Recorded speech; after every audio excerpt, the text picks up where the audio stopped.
আমাকে শুনতে পাচ্ছেন?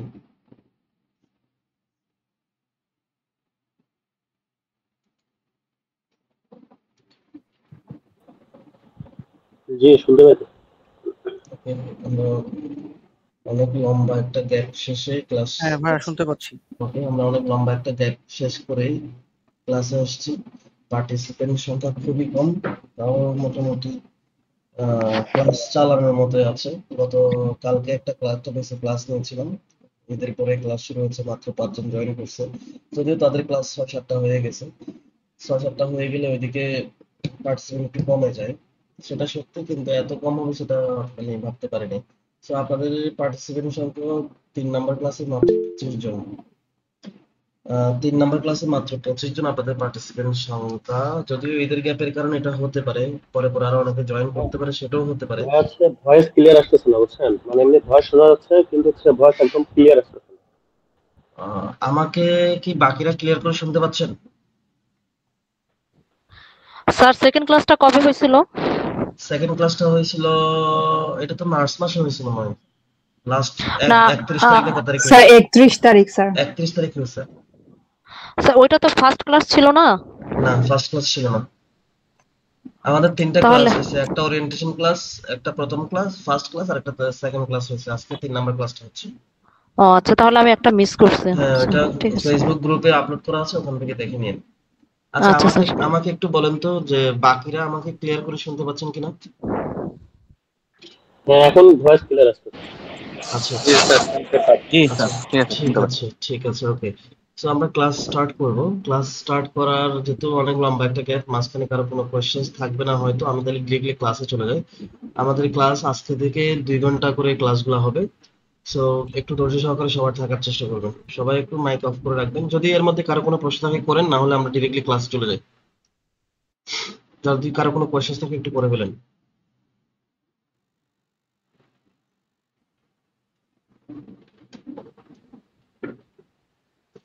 আচ্ছা, আমি কোনো কোয়েশ্চেন্স পাচ্ছি না, তাহলে আমরা ক্লাসের দিকেই চলে যাচ্ছি। আমি মডিউলটা ওপেন করি। মডিউলটা ওপেন করে লাস্ট ক্লাসে কি আলোচনা করছি ওখান থেকে আমাদের পরবর্তী। স্যার আর একটু জোরে বললে ভালো হতো স্যার, কম করে শুনতেছি।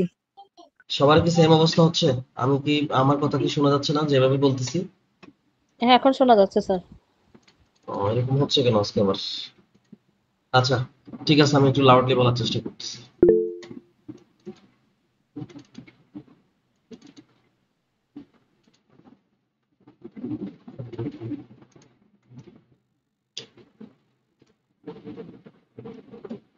আচ্ছা, আমি স্ক্রিনটা শেয়ার করে দিই।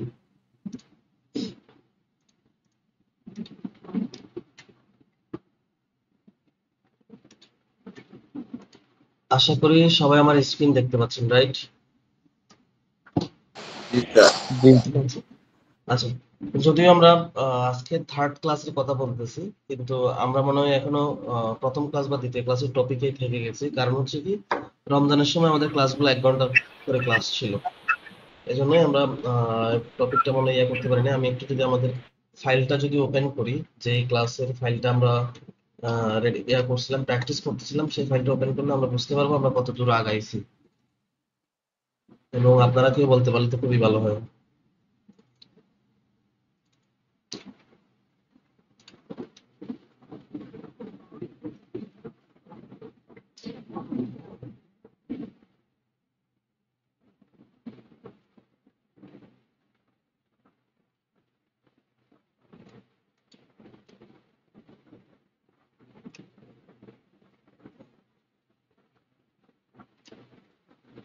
আচ্ছা, আমরা কি কোনো বাড়ির কাজের দেওয়ার মতো করে কোনো কাজ করছিলাম?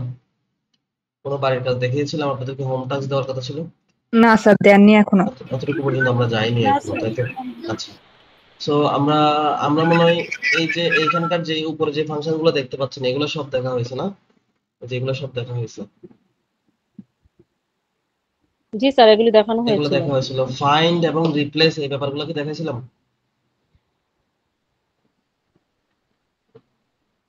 ফাইন্ড না রিপ্লেস এই দুটো, ব্যাপারগুলো, জি, এই জি, দুইটা দেখানো হয়নি স্যার, এই দুইটা দেখানো হয়নি। আর বাকি সব মোটামুটি দেখানো হয়েছে। হ্যাঁ। আচ্ছা, ঠিক আছে, তাহলে আমরা ফাইন্ড এবং রিপ্লেস এর ব্যাপারটা একটু দেখি, তারপর আমরা অন্য ফাংশনে যাব। সো আমি একটু তাড়াতাড়ি যাওয়ার চেষ্টা করব, আপনারা একটু মনোযোগ দিয়ে শুনবেন। এর মধ্যে কোনো প্রশ্ন থাকলে একটু নোট করে রাখবেন, ক্লাসের শেষে এই প্রশ্ন করবেন। মাঝখানে প্রশ্ন করলে সময় দেরি হয়ে যাবে, এবং আমার যে একটা ইয়ে থাকে, মানে মোডে থাকি ক্লাস করানো, মাঝখানে ইন্টারাপ্ট হয়ে গেলে এটা একটু ব্যাঘাত হয় আর কি। সো কারো কোনো প্রশ্ন থাকলে একটু নোট করে রাখবেন, ক্লাসের শেষে প্রশ্ন করার সুযোগ দিব। আমি মোটামুটি একটু ফাস্ট আগানোর চেষ্টা করবো, আমরা অনেক পিছিয়ে আছি, ঠিক আছে? এত বেশি ফাস্টও করবো না যাতে আপনাদের বুঝতে কষ্ট হয় বা ক্যাচ করতে কষ্ট হয়, এত বেশি ফাস্টও আগাবো না। যাই হোক, সো আমরা আগাচ্ছি। তো ফাইন্ড ব্যাপারটা হচ্ছে কি, ফাইন্ডের আরেকটা সমার্থক শব্দ বা সিনোনিম হচ্ছে কি সার্চ করা। আমরা যখন কোনো কিছু খোঁজার চেষ্টা করি বা খুঁজি, তখন আর এটাকে আমরা সার্চই করতে হয়। যেমন ফেসবুক থেকে কোনো ফ্রেন্ড কে খুঁজে বের করার জন্য আমরা সার্চ করি, কোনো ভিডিও, কোনো পোস্ট খোঁজার জন্য আমরা সার্চ করি। আমাদের মোবাইলে কন্টাক্ট লিস্টও কাউকে কল দিতে হলেও আমরা ওখান থেকে সার্চ করার অপশন আছে। ইউটিউবে আমরা ভিডিও সার্চ করি, এরকম করে আমরা প্রত্যেক জায়গায় কোনো না কোনো কিছু সার্চ করি প্রতিদিন, ঠিক আছে? ঠিক তেমনি এখানে মাইক্রোসফট ওয়ার্ডেও যদি আমাদের কোনো কিছু সার্চ করতে হয়, যেমন আমি যে ডকুমেন্টটা ওপেন করছি ক্লাস প্র্যাকটিস নামে, এই ডকুমেন্টটা হচ্ছে কি 79 পেজের একটা ডকুমেন্ট। এখানে ওয়ার্ড সংখ্যা আছে আপনার 10,872টা ওয়ার্ড সংখ্যা আছে, ঠিক আছে? তো এই এতগুলা পেজ এবং এতগুলা ওয়ার্ডের মধ্যে আমার যদি কোনো একটা স্পেসিফিক ওয়ার্ড খুঁজে বের করতে হয়, তখন আমাকে ফাইন্ড করতে হবে অথবা সার্চ করতে হবে। ফাইন্ড যেটাই, সার্চ সেটা, ঠিক আছে?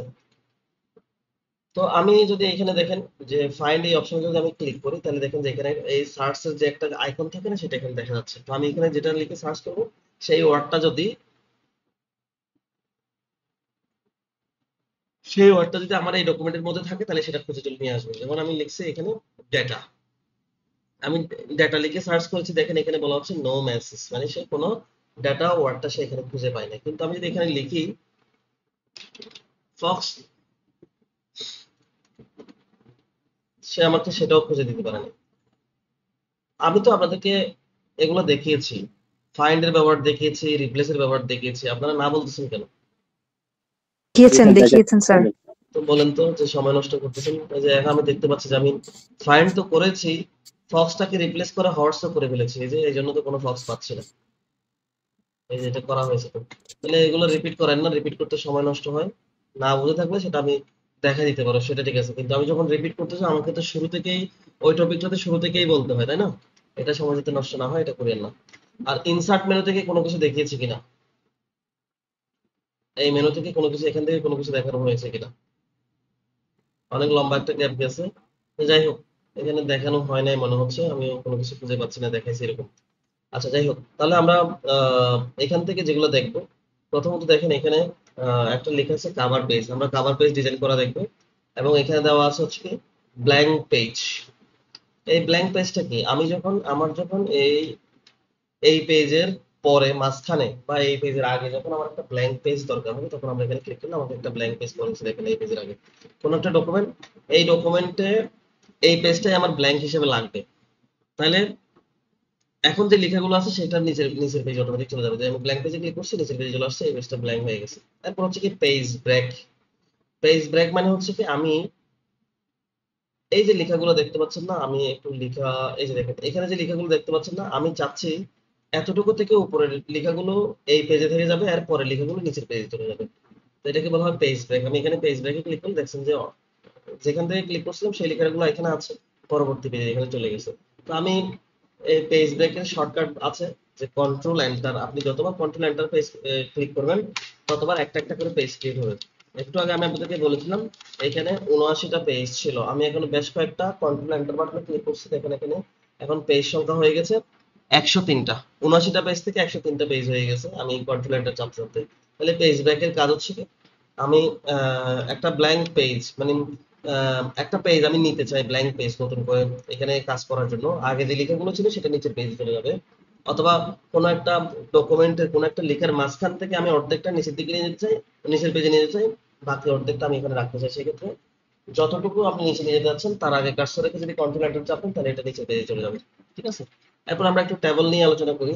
টেবল আমাদের দরকার হবে আমরা যখন মাইক্রোসফট ওয়ার্ডে কাজ শিখে, একদম সিম্পল, একদম ইন জেনারেল একটা সিভি বানানোর চেষ্টা করব, সেখানেও আমার একটা ট্যাবলের দরকার হবে, কারণ ওখানে আমি আমার একাডেমিক কোয়ালিফিকেশন গুলো অ্যাড করবো। যদি আমি এক্সপিরিয়েন্স যদি ট্যাবল আকারে দিতে চাই, আমার যদি চাকরির এক্সপিরিয়েন্স থাকে, আর কোনো যদি একাডেমিক কোয়ালিফিকেশন ছাড়াও যদি আমার কোনো এক্সট্রা কারিকুলাম অ্যাক্টিভিটিস থাকে, ট্রেনিং থাকে, এগুলো যদি আমি ট্যাবল আকারে দিতে চাই, তখন আমার ট্যাবলের প্রয়োজন হবে। তো ট্যাবলের ব্যাপারটা একটু সংক্ষেপে দেখাই দিই।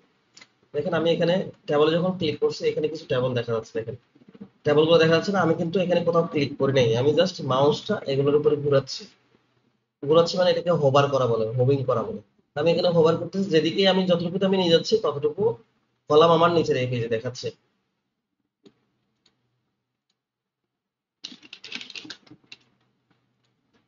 দেখছেন এখানে দেখাচ্ছে ততটুকু, আমি যেখানে নিয়ে যাচ্ছি ততটুকু কলাম এখানে দেখা যাচ্ছে। মানে এখন দেখাচ্ছে এখানে হচ্ছে কি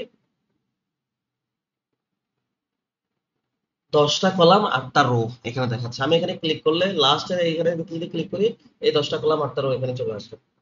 ঠিক আছে, কিন্তু আমার যদি আরো কলাম লাগে তাহলে আমি এটা কিভাবে করবো? আরো কলাম লাগলে নেওয়া যায়, কিন্তু আমি যদি একসাথে সবগুলো কলাম এবং রো যদি একসাথে দিতে চাই, আমার যতগুলো কলাম লাগবে যতগুলো রো লাগবে যদি আমি একসাথে দিতে চাই, তখন আমি কিভাবে দিব? 10টা কলাম 8টা রো যদি বেশি একসাথে দিতে চাই, তখন কিভাবে দিব? তখন আমরা এখানে ইনসার্টে ক্লিক করি, ট্যাবলের উপর ক্লিক করে দেখেন এখানে একটা অপশন আছে ইনসার্ট ট্যাবল। এখানে যখন ক্লিক করবো তখন দেখা যাচ্ছে দেখেন একটা পপ আপ উইন্ডো ওপেন হয়েছে, এখানে বলতেছে নাম্বার অফ কলাম। মানে হচ্ছে কি আমি কতটা কলাম নিতে চাচ্ছি সেটা এখানে নাম্বার করতে হচ্ছে। তো আমি আমি এখানে ইচ্ছে মতো দিতে পারবো। মনে করেন আমি এখানে দিলাম হচ্ছে কি 10। এবার নাম্বার অফ রো বলা হচ্ছে, এখানে আমি দিলাম মনে করেন 200। আমি 10টা কলাম হবে, 200টা রো হবে। এখানে ওকেতে ক্লিক করার সাথে সাথে আমার 10টা কলাম 200টা রো হয়ে গেছে। দেখুন এগুলো হচ্ছে কলাম, 10টা কলাম, এই দিকে নিচেগুলো হচ্ছে রো। দেখছেন একসাথে হয়ে গেছে 200টা রো এখানে আছে। এখানে যদি 200টা রো হয়েছে কিনা সেটার প্রমাণ হিসেবে যদি আমি আপনাদেরকে দেখাতে চাই, অনেকে বলবে যে 200টা হয়েছে কিনা সেটার প্রমাণ আমি দেখাই, তাহলে সেক্ষেত্রে আমি যেটা করবো,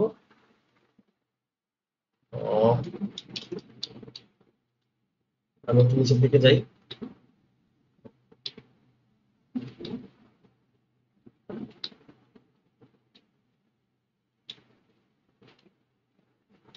দেখেন আমি সবগুলা এইটাতে ক্লিক করেছি, আমি এখানে এসে নাম্বার নাম্বার দিয়ে দিয়েছি। দেখেন অটো নাম্বার দিয়ে দিয়েছি। এখানে 205 হয়েছে, কারণ কি কোথায় সিরিয়াল নাম্বার, এই যে 6 থেকে শুরু হয়েছে জন্য 205 হয়েছে। আমি যদি রাইট বাটন ক্লিক করি, আমি এটাকে সিরিয়াল নাম্বার স্টার্টেড 1 থেকে করে দিই, তখন দেখবেন যে 200টাই হয়ে যাবে। বেশি তো হওয়ার সুযোগ নাই, কারণ আমি 200 তে দিয়েছি। দেখছেন এখন 200 হয়ে গেছে। তাহলে বুঝতে পারছেন সিরিয়াল নাম্বারটা এতগুলো কলাম আমি তাহলে একসাথে নিয়ে ফেলতে পারি। তাহলে আমি ইয়া করে দিচ্ছি,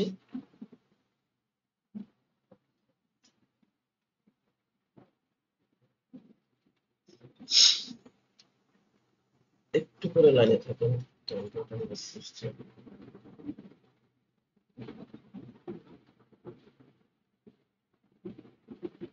Anche la storia dei bandi e sono hai come vero tipo asolo la gente tutto è vero tipo che জি, তাহলে দেখেন আমি এখানে এই যে ট্যাবল নিব, আমি ইচ্ছে মতো কাস্টমাইজ করবো। মনে করেন আমি এখানে ইনসার্টে ক্লিক করছি, এখানে 5টা কলাম 2টা রো এখানে আছে, আমি এগুলোকে কাস্টমাইজ করে দেখার চেষ্টা করব। দেখেন এখানে আমি কলাম কলাম করেছি, আমি কলামগুলোকে বড় ছোট করতে চাইলে কলামের এই জায়গায় ধরবো, দেখেন ছোট হয়ে যাচ্ছে। আমি এটাকে করলাম হচ্ছে কি সিরিয়াল, এসএল দিলাম। তো আমি এটা একটা একাডেমিক কোয়ালিফিকেশন লেখার জন্যই আমি কলামটা ট্যাবলটা মূলত বানিয়েছি। তো আমি এখানে একাডেমিক কোয়ালিফিকেশন লিখে আমি এখানে লিখবো হচ্ছে কি এক্সাম নেম, পাসিং ইয়ার, এখানে দিলাম হচ্ছে কি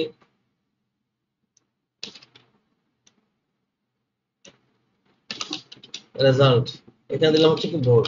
এখন আমার আরেকটা কলাম দরকার আছে, এই কলাম আমি কি লিখবো? আরেকটা কলাম দরকার আছে, ওই কলাম আমি লিখবো হচ্ছে কি ইনস্টিটিউশন, কোন ইনস্টিটিউট থেকে পাস করছে। তাহলে আমি এখন যদি আরেকটা কলাম নিতে চাই, তাহলে আমি কিভাবে নিবো? এখানে আরেকটা কলাম নিতে চাইলে অনেকভাবে নেওয়া যায়। দেখেন কিভাবে, ইনসার্ট থেকে এসে এখানে ট্যাবলের এখানে এসে দেখেন একটা অপশন আছে ড্র ট্যাবল। ঠিক আছে, এখানে ড্র ট্যাবল এই অপশনটা আবার কোথায় পাবেন? আমি যখন ট্যাবলের উপর ক্লিক করতেছি, দেখেন উপরে আরো দুইটা অপশন চলে আসছে, মেনু চলে আসছে, যেটা আগে ছিল না, ডিজাইন এবং লেআউট। আমি যদি এই ট্যাবলের বাইরে ক্লিক করে এই দুটো অপশন আসবে না, দেখেন চলে যাবে। দেখেন দেখছেন চলে গেছে। আমি যখন আবার ট্যাবলে ক্লিক করছি, এই দুটো অপশন এখানে আসছে। তো এখানে যদি আমি ডিজাইনে ক্লিক করি বা লেআউটে ক্লিক করে, দেখবেন যে ট্যাবল রিলেটেড আর অনেকগুলো ফাংশন এখানে আছে। সবগুলো তো দেখানো সম্ভব না, যেগুলো আমাদের খুব বেশি প্রয়োজন আমি সেগুলো দেখাচ্ছি। আমি ডিজাইনে ক্লিক করছি, এখানে দেখেন ড্র ট্যাবল নামে একটা অপশন আছে। এই ড্র ট্যাবলে যখন আপনি আমি ড্র টেবিলে ক্লিক করার আগে আমার মাউসটা দেখেন কিরকম আছে, একটা আই এর মতো আছে বা রোমান সংখ্যা 1 এর মতো আছে।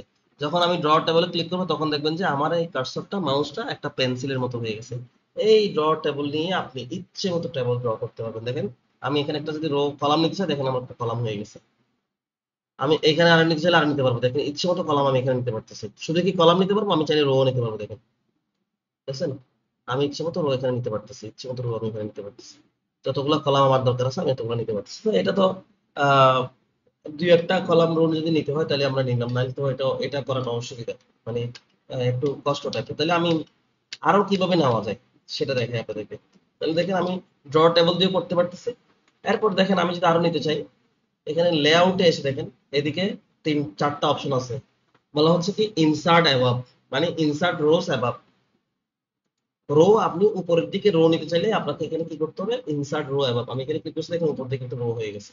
ঠিক আছে, আবার আমি সবার নিচের রোতে ক্লিক করে বলা হচ্ছে কি ইনসার্ট বিলো, নিচের দিকে যদি আমি কোনো রো ইনসার্ট করি তাহলে এখানে ক্লিক করব। তো আপনি এইভাবে যতক্ষণ ক্লিক করতে থাকবেন ততক্ষণ আপনার নিচের দিকে রো হবে। আমার ততক্ষণ করা দরকার না, আমি একটা নিতে পারলে ওখান থেকে আমি হাজার হাজার রো বানাই ফেলতে পারবো। কিভাবে সেটাও দেখাবে। তারপর এখানে দেখেন বলা হচ্ছে কি ইনসার্ট লেফট ইনসার্ট রাইট। এটা মানে কি, এটা মানে হচ্ছে কি কলাম আমি ডান সাইডে বাম সাইডে কলাম নিতে পারবো। যেমন মনে করেন এই যে বোর্ড যে কলামটা আছে, এটার বাম সাইডে যদি আমি কলাম নিতে চাই, একটা কলাম নিতে চাই, দেখেন ইনসার্ট লেফটে ক্লিক করলে বাম সাইডে একটা কলাম হয়ে গেছে।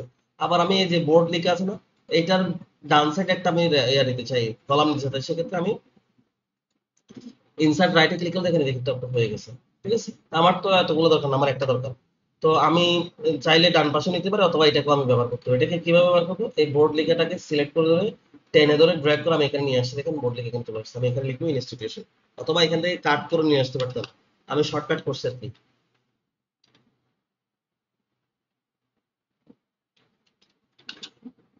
ইনস্টিটিউশন, ওকে। তাহলে দেখেন আমি সবগুলো লেখাকে সিলেক্ট করছি, সিলেক্ট করে এখানে আসছি, এখানে এসে দেখেন আমি সেন্টারে করে দিয়েছি, এগুলোকে একটু করে বোল্ড করেছি। ঠিক আছে, আবার চাইলে এখানে আরো অনেক কিছু করা যায়। যেমন এখানে একটা অপশন আছে, দেখেন আমরা ফেলে গেছিলাম ইয়া দেখানোর জন্য, এই ফাংশন আসার জন্য। দেখেন এখানে একটা আছে হচ্ছে কি শেডিং, মানে আমার লেখাগুলোর নিচে আমি শেডিং দিতে চাই। এই দেখেন উপরে যেটা বর্ডার করছি না সেটাতে, মানে হেডলাইন করছি না সেটাতে আমি একটা শেড দিতে চাচ্ছি। বুঝছেন, একটা শেড হয়ে গেছে। এবার আসি, তো আমি এখানে সিরিয়াল নাম্বার দিব। সিরিয়াল নাম্বার দিতে চাইলে আমি 1 2 3 করে আমি সিরিয়াল নাম্বার দিতে পারি, কিন্তু আমি অটো দিব। অটো দিলে হচ্ছে কি যতগুলো কলাম আমার বাড়বে অটোমেটিক সিরিয়াল নাম্বার হবে। আর যদি ম্যানুয়ালি দিচ্ছেন আপনাকে নিজে নিজে থেকে ইনপুট করতে হবে, 1 2 3 4 এভাবে ইনপুট করতে হবে। এর মধ্যে ভুল টুল হওয়ার সম্ভাবনা থাকবে, যে আপনি 5 না লিখে 6 লিখে ফেলছেন, কিন্তু অটো হলে ভুল হওয়ার কোনো সম্ভাবনা নেই। আমি অটো নাম্বারিং করছিলাম, আমি এখানে নাম্বারিং এ ক্লিক করব। দেখেন 6 থেকে শুরু হয়েছে, আমার উপরে কোথাও মনে হয় সিরিয়াল নাম্বার আগে থেকে দেওয়া আছে জন্য 6 থেকে শুরু হচ্ছে। এরকম যদি মাঝখানে আমি যেখান থেকে সিরিয়াল নাম্বারটা শুরু করতে চাই সেখান থেকে যদি 1 থেকে শুরু না হয়, তখন আমরা সেটাকে সিলেক্ট করব। সিলেক্ট করার পরে এটার উপর রাইট বাটন ক্লিক করব। দেন আমরা এটাকে বলবো রিস্টার্ট এট 1, 1 থেকে শুরু হবে, রিস্টার্ট এট 1। ঠিক আছে, এখান থেকে শুরু হয়েছে। তারপরে দেখেন আমি এখানে লিখলাম এক্সাম নেই, লিখলাম মনে করেন এসএসসি, এখানে লিখলাম পাসিং ইয়ার যে কোনো একটা লিখলাম আন্দাজে। তো আমি এখানে লিখলাম যে জিপিএ 5 দিলাম আর কি। তারপর লিখলাম এখানে বোর্ড লিখলাম সিটিজি, এখানে আমি ইনস্টিটিউট লিখলাম সিটিজি।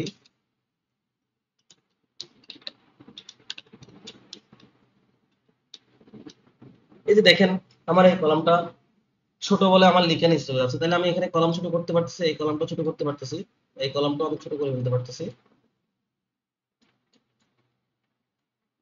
এই কলামটা ছোট করে ফেলতে হচ্ছে। আমার ইনস্টিটিউশনের কলামটা আমার একটু বড় হবে। ঠিক আছে, আমি এই সবগুলো লিখে চাইলে সেন্টারে নিয়ে আসতে পারি, এখানে ক্লিক করলে সেন্টারে চলে আসবে লিখতে পারবো। ঠিক আছে, তো এখন আমার আর এইচএসসি বিবিএ অনার্স মাস্টার্স এগুলো লিখতে হবে না। তাহলে পরবর্তী রো তো আমার নাই, তাহলে পরবর্তী রোকে আমি প্রত্যেকবার কি লেআউটে গিয়ে এখানে ইনসার্ট বিলো ক্লিক ক্লিক করে করে বাই করবো, দরকার নাই। দেখেন একটা জিনিস আপনারা খেয়াল করছেন কিনা জানি, আমি সিরিয়াল নাম্বার এসএসসি লিখার পরে এই কলামে আমি কিভাবে আসছি, আমি কি মাউস দিয়ে দিয়ে এভাবে আসছি, আসি নাই। তাহলে কিভাবে গেছি, আমি এখানে কিবোর্ড থেকে ট্যাব একটা বাটন আছে ওটা ক্লিক করে গেছি। দেখুন ট্যাব বাটনে ক্লিক করছে এই কলাম আসছে, আবার ট্যাব বাটনে ক্লিক করছে এটা যাচ্ছে। তো এটাতে যেতে যেতে যখন লাস্টে গেছে, এখন ট্যাব বাটনে ক্লিক করলে কি হবে, অটোমেটিক নিচের দিকে একটা রো হবে। তো এইভাবে যতক্ষণ আমি ট্যাব বাটনটা চেপে ধরবো ততক্ষণ এভাবে রো বাড়তেই থাকবে, তাহলে আমার রো একসাথে নেওয়ার দরকার নেই। ঠিক আছে, ট্যাব বাটনে ক্লিক করলে অটোমেটিক রো বাড়তে থাকবে। আমার এত রো লাগবে না, আমি একটা একটা করে অটোমেটিক করবো। এখানে আমি লিখলাম এইচএসসি এখানে লিখলাম 2008, এখানে আমি লিখলাম মনে করেন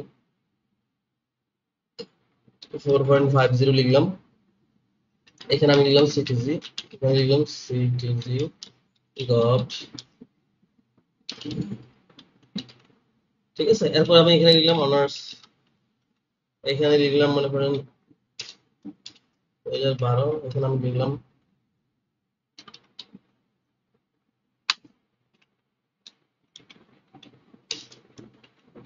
এখানে আমি লিখলাম হচ্ছে কি সিইউ, ঠিক আছে। ইনস্টিটিউশনের নাম যদি লিখতে চান যে ইউনিভার্সিটি অফ,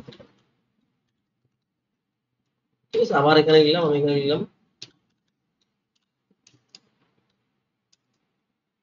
এখানে লিখলাম হচ্ছে কি 2013, কোনো সেশন হলে এরকমই হয়।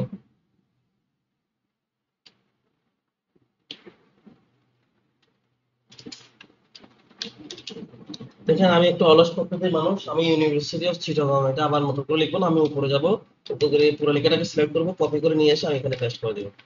আমি সবকিছু কিবোর্ড থেকে শর্টকাটে করেছি, কোনো মাউস টাউস ধরে নেই। তো আপনারা শর্টকাট প্র্যাকটিস করলে পারবেন।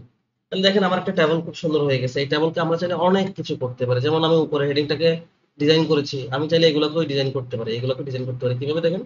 আমি মনে করেন যে এই লাইনটাকে এখান থেকে এসে এই লাইনটাকে এটা করে দিলাম, আবার এই লাইনটাকে সিলেক্ট করলাম, এই লাইনটাকে এটা করে দিলাম।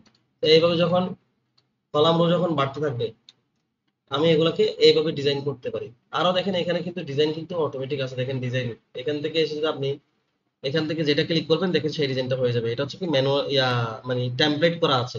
আপনারা চাইলে এখান থেকে যে টেমপ্লেটটা ব্যবহার করছেন সেই টেমপ্লেটে আপনার কি টেবল হয়ে যাবে।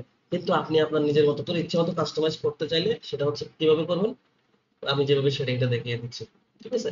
আশা করি বুঝতে পেরেছেন। এবার যদি এই টেবলটাতে যদি কোনো একটা কলাম আপনাকে ডিলিট করতে হয়, মাঝখানে কলাম অ্যাড করতে হয়, এগুলো দেখিয়েছি ডিলিট কিভাবে করবেন। মনে করেন আমার এটা ডিলিট করতে হচ্ছে, পুরো কলামটা ডিলিট করতে হচ্ছে, তাহলে পুরো কলাম ডিলিট করতে হলে কোনো তেমন কোনো ঝামেলা নাই। আপনি লেআউটে আসবেন, ডিলিট এখানে ক্লিক করে দেখবেন যে ডিলিট সেলস মানে হচ্ছে কি এই পুরো ঘরটা ডিলিট হবে। কিন্তু দেখাচ্ছে এখানে ক্লিক করার পর ডিলিট কলাম মানে হচ্ছে কি পুরো কলামটা ডিলিট হবে। ডিলিট রো মানে হচ্ছে কি আমি যদি এই রোতে যদি আমার কার্সর রাখি তাহলে এই কার্সরটা এই রোটা ডিলিট হয়ে যাবে। তারপর হচ্ছে কি ডিলিট টেবল, এখানে ক্লিক, এখন আমি এখানে ক্লিক করে ডিলিট টেবলে ক্লিক করি পুরো টেবলটা ডিলিট হয়ে যাবে, ঠিক আছে।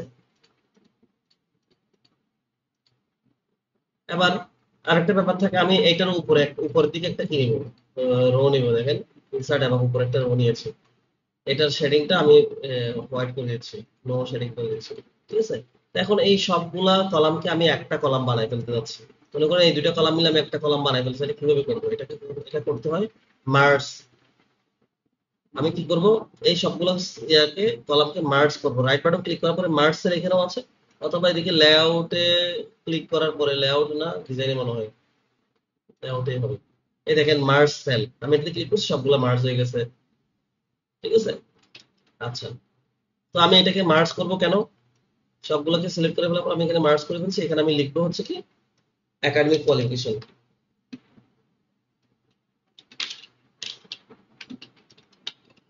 ঠিক আছে। এটা আমি লিখলাম।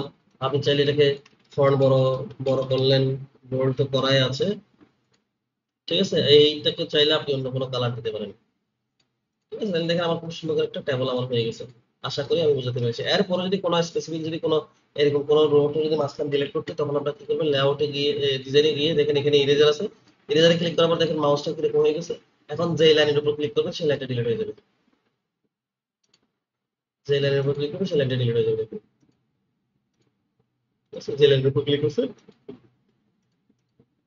আমি যদি পুরোটা এইভাবে ডিলিট করি দেখেন এইভাবে ডিলিট হয়ে যাবে, যতটুকু ডিলিট করছে ততটুকু এইভাবে সিলেক্ট করে ততটুকু ডিলিট হয়ে যাবে। আশা করি বুঝাতে পেরেছি।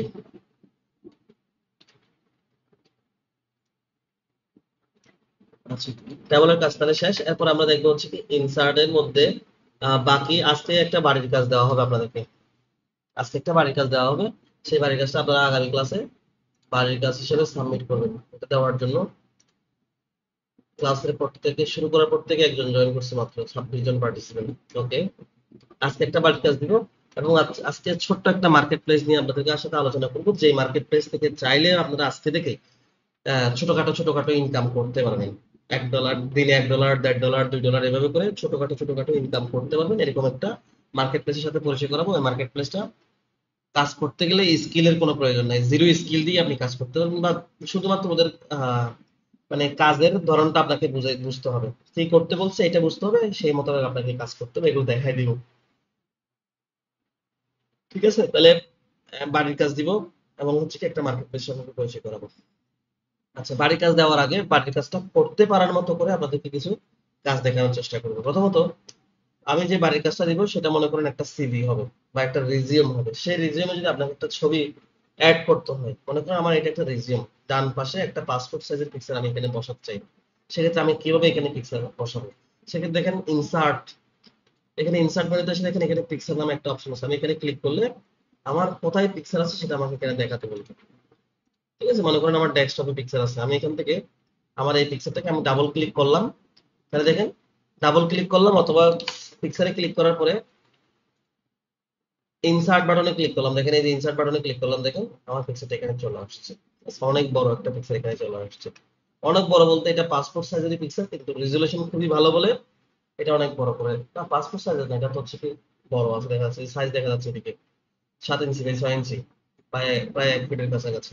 তো দেখেন এই পিকচারটা এখানে আসছে। এখন এই পিকচারটা অনেক বড়, আমার পুরো একটা A4 সাইজের একটা পেজের ম্যাক্সিমাম ফুল হয়ে গেছে। তাহলে আমি এটাকে একটা পাসপোর্ট সাইজ কিভাবে বানাবো, এটা কাস্টমাইজ করে আমার ইচ্ছে মতো জায়গায় কিভাবে বসাবো, এই পিকচারের যদি কোথাও ক্রপ করতে হয়, বর্ডার দিতে হয়, এগুলো আমি কিভাবে দিব, পিকচার যদি কোনো কারেকশনের দরকার হয়, কালার কম্বিনেশন দরকার, কিভাবে করবো, এগুলো করার জন্য আমি চাইলে এই পিকচারটা দেখেন অন্য কোথাও নিয়ে যেতে পারতেছি। আচ্ছা, ভেতরে দেখেন ড্র্যাগ করে একটু উপরের দিকে, দেখেন একটু উপরের দিকে বা একটু কর্নারে চাইলে আমি নিয়ে যেতে পারতেছি না, এক পেজ থেকে অন্য পেজে নিয়ে যাওয়া যাচ্ছে, কিন্তু আমি যদি চাই এটাকে একটু উপরে আর একটু কর্নারে নিতে পারতেছি না। এটা এরকম যদি হয়, কোনো পিকচার ইনসার্ট করার পরে যদি এরকম হয়, তখন দেখবেন যে যে পিকচারটা আপনি ইনসার্ট করছেন সেই পিকচারের উপর ক্লিক করলে উপরে একটা মেনু ওপেন হবে, যেটা আগে ছিল না। আমি বাইরে ক্লিক করলে দেখেন এই মেনুটা নাই, এখানে যখন ক্লিক করবো দেখেন এখানে মেনুটা আসছে, এই ফরম্যাটে ক্লিক করবো, তারপর দেখবেন যে এখানে একটা অপশন আছে র‍্যাপ টেক্সট।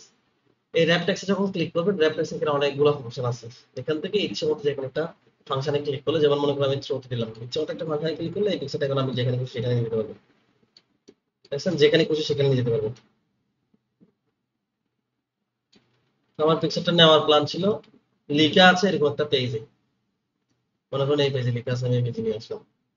ঠিক আছে, দেখেন এই পেজে লিখা আছে, এই পেজে লিখাটা আমি এখানে নিয়ে আসলাম। এখন আমার এই পিকচারটা এখানে আনার কারণে আমার লেখাগুলো দেখেন এই দিক থেকে এতটুকু কিন্তু কেটে গেছে, এরপর এতটুকু নিচের দিকে এতটুকু পর্যন্ত আছে, বাকিগুলো কিছু পেজ চলে গেছে। তো এইটাকে আমি পাসপোর্ট সাইজ হিসেবে এই কর্নারে ব্যবহার করবো।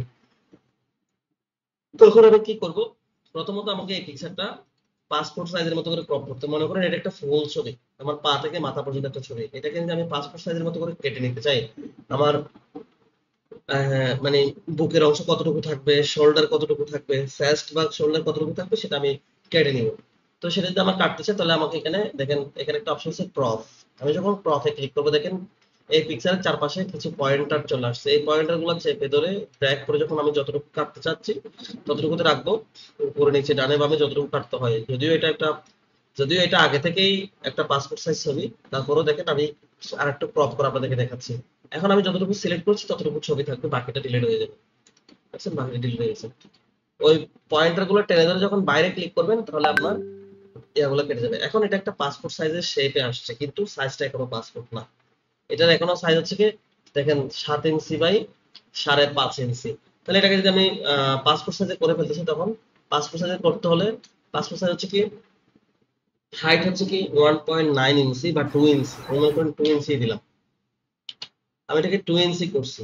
তারপর আমি ট্যাব বাটনে এখান থেকে এন্টার বাটনে ক্লিক করে এই জায়গায় এসে আমি এটা কি করবো 1.5 বা 1.6, আমি এটাকে মনে করেন 1.6ই করবো। তাহলে দেখেন কি হচ্ছে, আমি উপরে দিয়েছিলাম মাত্র 2 দেওয়ার সাথে সাথে, দেখেন 2 দেওয়ার সাথে সাথে এখানে যেটা 1.6 আছে এটা অটোমেটিক চেঞ্জ হয়ে যাচ্ছে, 1.43 হয়ে যাচ্ছে। আবার যদি আমি এটাকে 1.6 করি, উপরেরটা অটোমেটিক চেঞ্জ হয়ে যাচ্ছে।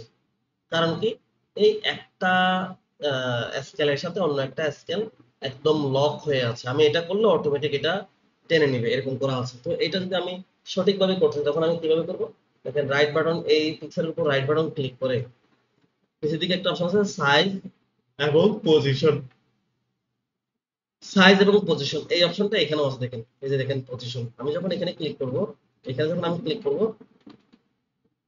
এখানে একটা অপশন দেখেন মোর লেআউট অপশন।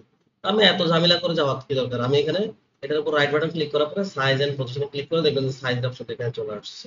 এবার দেখেন এই যে এখানে হাইট দেওয়া আছে, এখানে ওয়াইড দেওয়া আছে। আমি হাইটটা এখানে 2 দিলাম।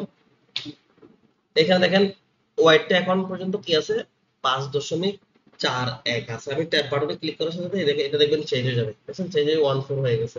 কিন্তু আমি তো এটা 14 করতে চাচ্ছি না, আমি তো এটা 16 করতে চাচ্ছি, 1.6 করতে চাচ্ছি বা 5 করতে চাচ্ছি।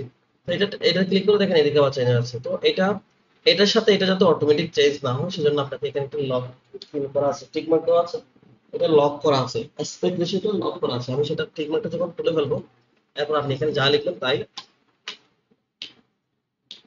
দেখবেন আর চেঞ্জ হচ্ছে না। ঠিক আছে, আমি এখন ওকে ক্লিক করলে আমার এই পিকচারটা 5 পিক্সেলের পিকচার হয়ে গেছে। এই পিকচারটাকে আমি এই কর্নারও চাইলে রাখতে পারি, এই কর্নার চাইলেও রাখতে পারি, ইচ্ছে মতো জায়গায় আমি এখানে রাখতে পারি। মনে করলে আমি এখানে রাখলাম, এই লেখাগুলোকে চাইলে আমি নিচের দিকে নামাই দিলাম, আমার পিকচারটা এখানে থাকলো। ঠিক আছে, এবার দেখেন এই পিকচারটা কি কি করা যায়। দেখেন এখানে দেওয়া আছে রিমুভ ব্যাকগ্রাউন্ড। এখান থেকে ভালোভাবে রিমুভ ব্যাকগ্রাউন্ড রিমুভ করা যায় না, এগুলো বলে লাভ নাই। দেখবেন যে এখান থেকে ভালো রিমুভ ব্যাকগ্রাউন্ড রিমুভ করা যায় না। এটা রিমুভ আপনাকে হয় ফটোশপ করতে হবে, না হলে কোনো সফটওয়্যারের মাধ্যমে বা কোনো অনলাইন ইয়ার মাধ্যমে আপনাকে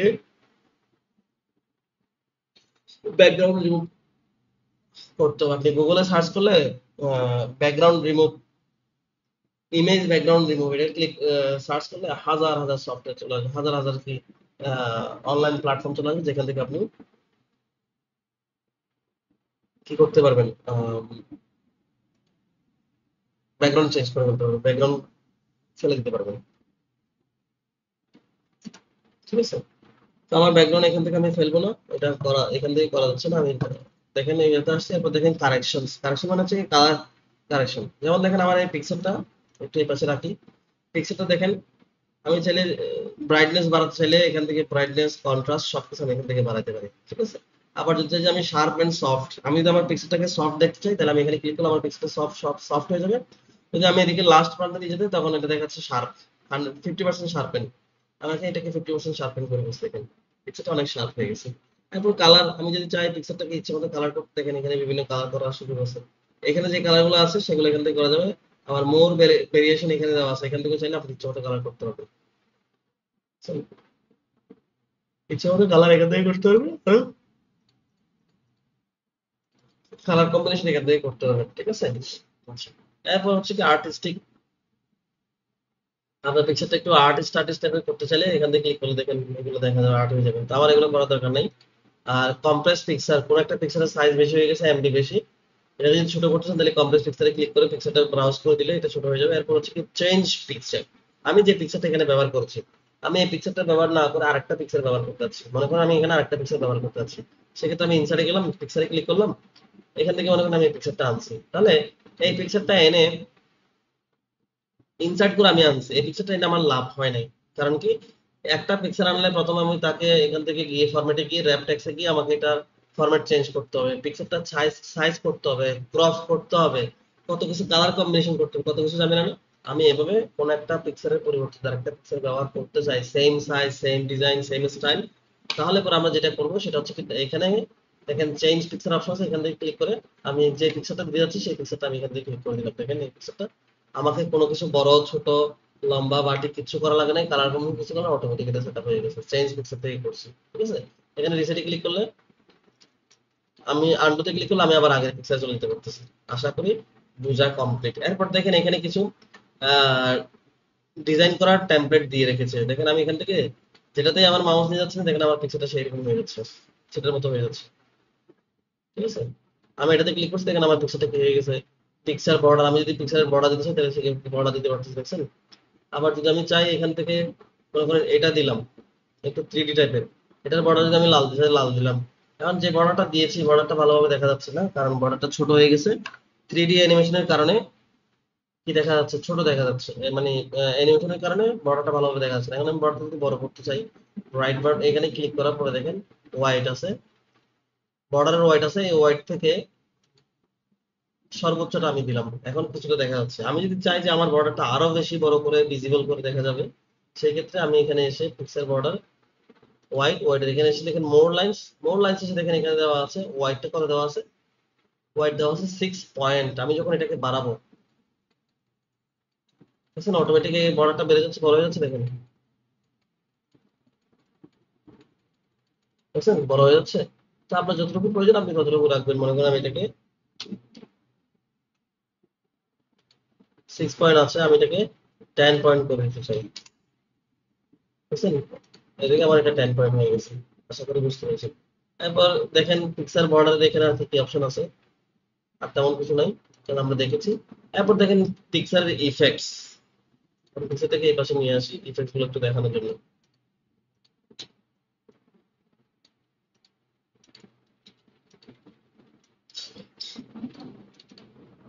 পিক্সেল ইফেক্টস কি, প্রথমে হচ্ছে কি প্রিসেট। আমি আমার যে পিকচারটা এখানে যে ডিজাইনটা আছে সেটা প্রিসেটটা এখান থেকে চাইলে চেঞ্জ করে ফেলতে হবে, দেখছেন ইচ্ছে মতো ডিজাইন আছে আমি এখান থেকে করে ফেলতে পারবো, ঠিক আছে? আমি এটা করলাম না, এখান থেকে কোনো কিছু দিলাম না। এরপর হচ্ছে শ্যাডো, আমি যদি আমার এই পিকচারে কোনো শ্যাডো দিতে চাই নিচের দিকে, তাহলে দেখেন দেখেন শ্যাডো চলে আসছে এদিকে। শ্যাডোর বিভিন্ন স্টাইল আছে,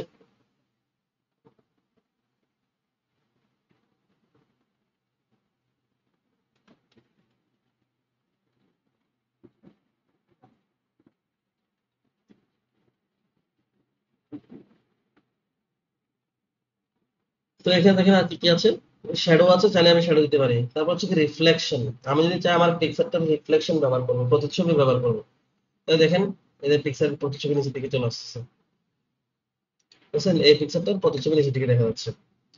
এরপর অপশন হচ্ছে কি, আমি আবার এটা যদি তুলে ফেলতেছি রিফ্লেকশন না, এখানে দেখেন নো রিফ্লেকশন, এই যে উপরে নো রিফ্লেকশন, এখানে রিফ্লেকশন, নো রিফ্লেকশনে ক্লিক করলাম। এরপরে আসছে হচ্ছে কি পিক্সেল ইফেক্টস এসে, আমি যদি আমার পিকচারটাকে সফট করতে চাই চারপাশ থেকে, আমি এগুলো করতে পারি, কিন্তু আমাকে আগে এটা কি করে ফেলতে হবে, বড় তলা সরে ফেলতে হবে। তারপর আমি যদি চাই পিকচারটা চারপাশে সফট করে শুরু করতে, দেখেন সফট হয়ে যাচ্ছে, ঠিক আছে?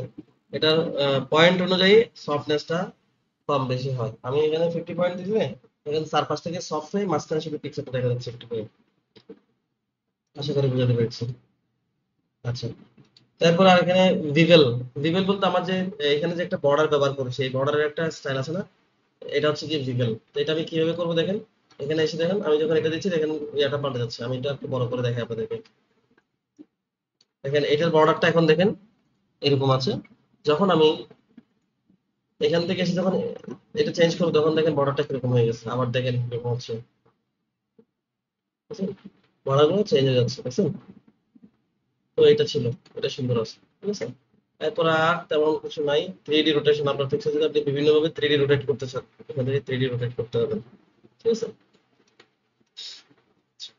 তাহলে পিক্সারের ব্যাপারটা বুঝতে পেরেছেন। এরপর আমি যদি কোনো ফর্মাল যদি বর্ডার দিতে চাই পিক্সারে, এগুলো তো হচ্ছে কি ইনফর্মাল বর্ডার, ডিজাইন করা বর্ডার, আমি এটাকে রিসেট করছি।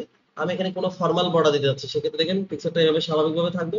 এখানে বর্ডারে এসে যেই কালারের বর্ডার দিচ্ছেন সেই কালারটা আপনি সিলেক্ট করবেন। মনে করুন আমি এখান থেকে এই যে গ্রিন কালার দিলে তো ভালোভাবে দেখা যাচ্ছে না, রেড কালারই দেখা যায়, রেড কালার দিলাম। তারপরে বর্ডারের সাইজটা আমি এখান থেকে হোয়াইট এসে বড় করে দিলাম, ঠিক আছে? অথবা আমি কালো বর্ডার দিতে যাচ্ছি, এখান থেকে এসে কালারটা কালো করে দিলাম, দেখেন বর্ডার চারপাশে হয়ে গেছে। এই পিকচারটা এখন আপনার যেখানে খুশি সেখানে আপনি ব্যবহার করতে পারবেন, ঠিক আছে? আবার আমি যদি চাই এই পিকচারটাকে আমি কোনো ডিজাইনের মধ্যে ঢুকে ফেলবো, কোনো শেপের মধ্যে ঢুকে ফেলবো, কোনো ইমোজি থাকে না, বিভিন্ন স্টাইলের ইমোজি থাকে, সিম্বল থাকে, ওখানে যদি আমি ঢুকাচ্ছি তখন কি করবো দেখেন, এখানে আমি তো কিছুক্ষণ আগে ক্রপ করেছিলাম, ক্রপের নিচে দেখেন একটা ড্রপ ডাউন বাটন আছে, ওই বাটনে যখন আমি ক্লিক করবো দেখবেন এখানে একটা অপশন আছে crop to shape. Crop to shape, আমি আমার পিকচারটা কোন শেপের মধ্যে ঢুকাতে যাচ্ছি, দেখেন আমি যদি এখানে স্টারে ক্লিক করে আমার পিকচারটা স্টারের মধ্যে ঢুকে যাবে, বুঝছেন? স্টারের মধ্যে ঢুকে যাবে। আবার ক্রপ টু শেপে আসছি, এখান থেকে মনে করেন আমি এখানে ক্লিক করছি, দেখেন এইটার মধ্যে ঢুকে যাচ্ছে। আমাদের ক্লাস রিমাইন্ডার দিয়েছে হচ্ছে কি 15 মিনিট পরে ক্লাসটা কেটে যাবে। আমাকে 2 মিনিট থাকা অবস্থা, আপনাদের তো স্ক্রিনে দেখা যাবে, 2 মিনিট থাকা অবস্থায় কে একজন আমাকে একটু বললেন, আমি ক্লাসটা কেটে দিলে আবার নতুন করে আপনারা জয়েন করবেন। আচ্ছা, নতুন করে জয়েন করে 2-3 মিনিট অপেক্ষা করবেন, 2-3 মিনিট পরে আবার শুরু করবেন। তাহলে দেখেন আমি ইচ্ছে মতো শেপে এখানে আমার পিকচারটা আমি ঢুকে ফেলতে পারতেছি, যেটাতে ক্লিক করতেছি সেই সেলের মধ্যে ঢুকে যাচ্ছে, বুঝছেন? এখানে শেপে এসে যেটাতে ক্লিক করতেছেন সেটার মধ্যে ঢুকে যাচ্ছে।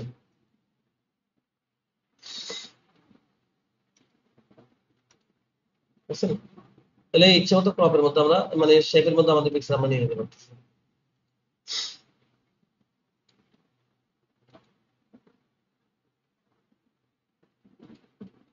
আশা করি কারো বুঝতে সমস্যা হচ্ছে না। ঠিক আছে, দেখেন ইচ্ছে মতো আমি ডিজাইন শেপের মধ্যে ঢুকিয়ে ফেলতে পারতেছি। তাহলে পিক্সেলের ব্যাপারটা বুঝছেন আপনারা। এখন আসবো আমরা ইনসার্টে গিয়ে এই যে শেপ নামে একটা অপশন আছে, একটু আগে যে শেপগুলো পিক্সেলের শেপগুলো দেখেছি সেরকম শেপ দেখেন এখানে সবগুলো আছে। আমরা যখন কোনো ডিজাইন করা লিখা একটা স্টাইলের মধ্যে মনে করেন এটা একটা ডিজাইন, এই ডিজাইনের ভিতরে আমি লিখা লিখতে যাচ্ছি, তো এরকম একটা ডিজাইন যদি আপনার করতে হয় তাহলে আপনাকে শেপ থেকে গিয়ে করতে হবে। ইনসার্টে যাবো, শেপে যাবো, দেখবেন যে এই ডিজাইনটা দেখেন এখানে আছে। আমি এই ডিজাইনটাকে একটা শেপ বানিয়েছি, দেখছেন? এখানে চাইলে আমি লিখালিখি করতে পারবো, এটার কালার টালার সমস্ত কিছু আমি এখান থেকে চেঞ্জ করতে পারবো। তো মনে করেন আমি একটা শেপ নিলাম, এখানে দেখেন কত রকমের শেপ এখানে আছে। আমি এটাকে একটা ব্ল্যাঙ্ক পেজ বানিয়ে ফেলি, কন্ট্রোল এন্টার দিয়েছি, পেজ ব্রেক দিয়েছি আর কি, অটোমেটিক একটা ব্ল্যাঙ্ক পেজ আমাকে দিয়ে দিয়েছে। এই পেজ আমি এটা বানাই, ইনসার্টে গেলাম, শেপে গেলাম, আরো কত রকমের শেপ এখানে আছে দেখেন। ঠিক আছে,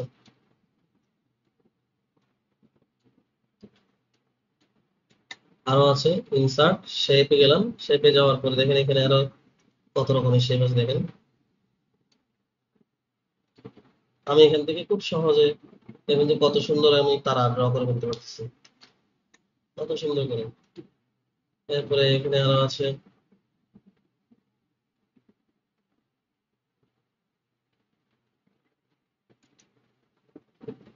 এখানে যতগুলো শেপ আছে যেটাই আপনি ড্র করতে চান না কেন এখান থেকে ড্র করে ফেলা যাবে। ঠিক আছে, দেখেন আমি এখানে অনেকগুলো শেপ ড্র করছি। এই শেপে কি কি কাজ করা যায়? অনেক কাজ করা যায়। আমি যদি চাই এই শেপটাতে কালার চেঞ্জ করবো, সেক্ষেত্রে দেখেন এখানে কালার দুই ধরনের হয়। একটা হচ্ছে কি ভিতরে যে কালারটা আছে সেটা, আর একটা হচ্ছে কি এই যে লাইন আছে না, বর্ডার আছে না, বর্ডারের কালার। তো আমি ভিতরের কালারটা চেঞ্জ করতে হবে, বর্ডার কালারটা চেঞ্জ করতে হবে। ভিতরের কালারটাকে বলা হয় ফিল। এই দেখেন ফিল, FILL, ফিল কালারটা যদি আমি চেঞ্জ করতে তাহলে আমরা এখান থেকে করতে হবে। আমি এটার উপর ক্লিক করলে দেখেন আমার ফিল কালারটা রেড হয়ে গেছে। এখানে সে ক্লিক করছে, দেখেন আমার ফিল কালারটা ক্লিক হয়ে গেছে। আপনি যেটা করতেছেন সেটা হবে। এরপরে হচ্ছে কি দেখেন এই যে একটা বর্ডার আছে না, বর্ডারের কালারটা আমি চেঞ্জ করতেছি, সেটাকে বলা হয় আউটলাইন। শেপের এখানে ক্লিক করে আমি আউটলাইনে যেটা যে কালারটা দিতে চাই সেই কালারটা এখানে অটোমেটিক হয়ে যাবে।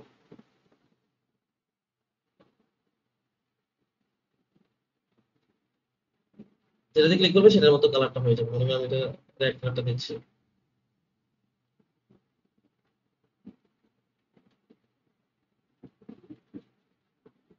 ঠিক আছে? এখানে যেটা দিবেন সেটা হয়ে যাবে। এটাকেও আমি কালার দিচ্ছি, অন্তত দেখেন লাল লাল কালারটা দিচ্ছি, বর্ডার কালার আছে। তো কালার তো আমরা দিতে পারতেছি। এখন এই কালার গুলোকে আমরা কি করতে পারবো, একটা একটা কালার আমরা দিয়েছি এখানে, তাই না? আমি চাইলে এই কালার গুলোকে মাল্টি কালার করতে পারবো, মানে কয়েকটা কালার ব্যবহার করতে পারে এরকম করতে পারবো। সেটা যেটা করার জন্য আমি কি করবো, সেই ফিলে গিয়ে দেখেন এখানে একটা অপশন আছে গ্রেডিয়েন্ট। এই গ্রেডিয়েন্টের এখানে কোথাও আমি একটা ক্লিক করবো, যে কোনো একটা আমি ক্লিক করবো। ক্লিক করে ফেলার পরে আবার সে ফিলে যাব, গ্রেডিয়েন্টে ক্লিক করবো। এখান থেকে দেখেন নিচের দিকে একটা অপশন আছে মোর গ্রেডিয়েন্টস, এখানে যখন আমি ক্লিক করেছি দেখেন আমার যে কালারটা আমি ব্যবহার করছি সেটার একটা স্ট্যাটাস বার এখানে আছে। এই স্ট্যাটাস বারে আমি যেখানে যা করব সেটা এখানে চেঞ্জ হবে। দেখেন কিভাবে, এখানে যে কালারটা দেখতে পাচ্ছেন ভিতরের কালারটা আমি চেঞ্জ করবো। তো আমি পয়েন্টারের উপর ক্লিক করেছি, এখানে কালারের উপর ক্লিক করার পরে আমি এখান থেকে মনে হয় এটাকে রেড কালার করে দিয়েছি। দেখেন এটা রেড হয়েছে। তারপর দেখেন আরেকটা পয়েন্টার আমি ক্লিক করেছি, এটাতে ক্লিক করার পর এটাকে আমি সবুজ করে দিয়েছি। এই পয়েন্টারটাতে ক্লিক করে এটাকে আমি হলুদ করে দিচ্ছি। দেখেন তিনটা কালার হয়েছে। তো এখন আমি বলেছি মাল্টি কালার। মাল্টি মানে কি দুইয়ের অধিক তো বুঝি, কিন্তু শুধু কি তিন, তিন পর্যন্ত আমি আর কোনো কালার ব্যবহার করতে পারি না? অনেক কালার ব্যবহার করতে পারি। অনেক কালার ব্যবহার করার জন্য আপনাকে কি করতে হবে, এই যে তিনটা পয়েন্টার আছে এই পয়েন্টারের পরে এই লাইনটাতে বারটাতে যে কোনো জায়গায় ক্লিক করলে একটা করে পয়েন্টার হয়ে যাবে। দেখেন এখানে একটা ক্লিক করছে একটা পয়েন্টার, এখানে ক্লিক করছে একটা পয়েন্ট, এখানে ক্লিক করছে একটা।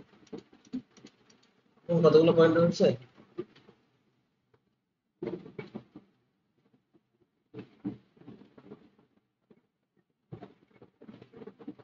তো আমরা এখান থেকে মাল্টি কালার যে কালারটা আমরা করতে চাচ্ছি সেটা আমরা এখান থেকে সিলেক্ট করে দিতে পারতেছি।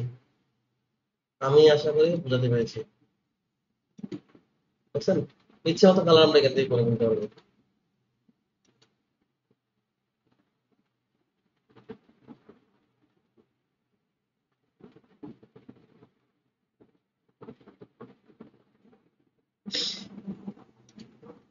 আচ্ছা, এবার আসি এই ফিল কালারে। এই যে ইয়া বানাইছি, আমরা শেপ বানাইছি, কালার তো করতে পারছি। এই শেপের মধ্যে যদি আমরা চাই, কিছুক্ষণ আগে দেখেছি একটা পিকচার দিয়ে শেপের ভিতরে ঢুকাই ফেলছি, শেপের ভিতরে ঢুকে ফেলছি, কিন্তু এখন আমরা কি করব, আমাদের শেপের মধ্যে পিকচার আনবো। মানে এখানে যে কালারটা করতেছি, এই কালারটা না দিয়ে আমরা ভিতরে পিকচার দিব। সেটা যদি করতেছি তখন ফিল কালার এসে দেখেন গ্রেডিয়েন্ট কালার থেকে তো কালার করছি, পিকচার গ্রেডিয়েন্ট থেকে আমরা গ্রেডিয়েন্ট দিয়েছি। এখানে আবার অনেকগুলো টেক্সচার আছে, দেখেন টাইলসের মতো কালার, এটা দিয়েছি, দেখেন টাইলসের মতো একটা কালার হয়ে গেছে। এটাতে ক্লিক করছি, শেপ ফিল টেক্সচার, দেখেন এখান থেকে আমি যেটাতে ক্লিক করব সেটা একটা টাইলসের মতো কালার হয়ে যাচ্ছে, ঠিক আছে।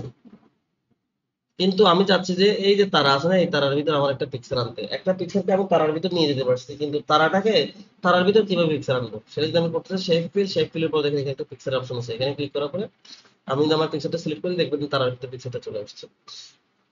আশা করি বুঝাতে পেরেছি। এরপরে যেটা মোস্ট ইম্পর্টেন্ট যে পার্টটা এই শেপের মধ্যে, শেপের ব্যবহারের মধ্যে, সেটা হচ্ছে কি, আমরা চাইলে এই শেপের ভিতর লেখালেখি করতে পারবো।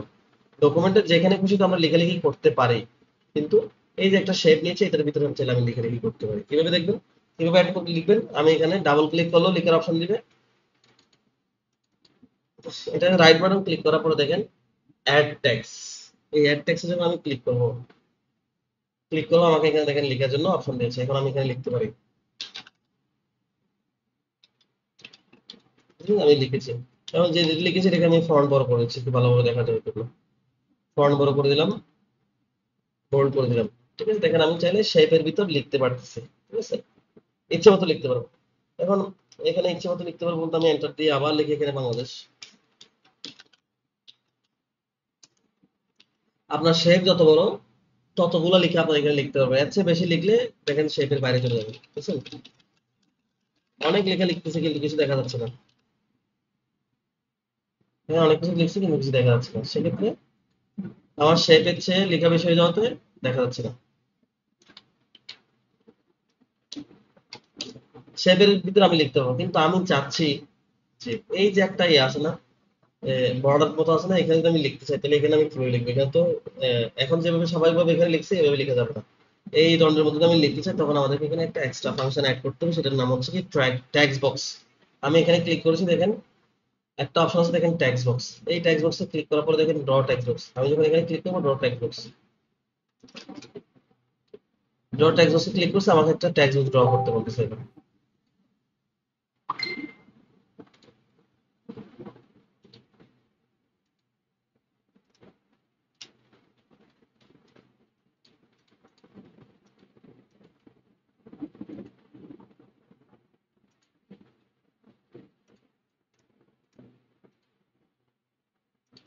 এবার আমি ট্যাক্স বক্স ড্র করতে চাইলে ইনসার্ট ট্যাক্স বক্স, এখানে অনেকগুলো টেমপ্লেট দিচ্ছে, আমি এখান থেকে ড্র ট্যাক্স বক্সে ক্লিক করলাম, আমি এটার ভিতরে করে একটা ট্যাক্স বক্স ড্র করতে যাচ্ছি, বুঝছেন।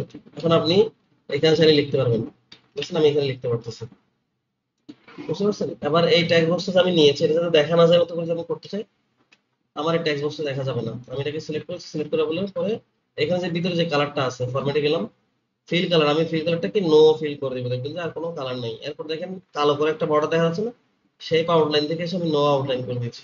এখন এখানে কোনোভাবেই বোঝা যাচ্ছে না যে আমি একটা ট্যাক্স বক্স দিয়ে লেখাটা লিখেছি, কোনোভাবেই বোঝা শুরু নেই,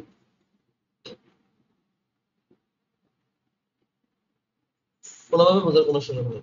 তো শুধু কি এখানে আমি চাইলে এই বক্সের ভিতরেও চাইলে আমি ট্যাক্স বক্স দিয়ে লেখালেখি করতে পারি। কিভাবে, আমি এখানে যদি এডিট টেক্সট করে যদি অ্যাড টেক্সট করে আমি লিখি, আমার লেখাটা একটা জায়গায় গিয়ে থেমে যাচ্ছে বা নিচের দিকে চলে যাচ্ছে, আমি আমার মতো করে কাস্টমাইজ করতে পারতেছি না। সেক্ষেত্রে এরকম ট্যাক্স বক্স বলে শেপ বলেন বা যে কোনো জায়গায় যদি আপনি লিখতে চান, মনে করেন আমার এই পেজটার একটা কি আছে, পেজের সাইজ আছে 1 ইঞ্চি 1 ইঞ্চি করে আমি চারপাশে বাদ দিয়েছি, ওই মার্জিনের বাইরে গিয়ে প্লাস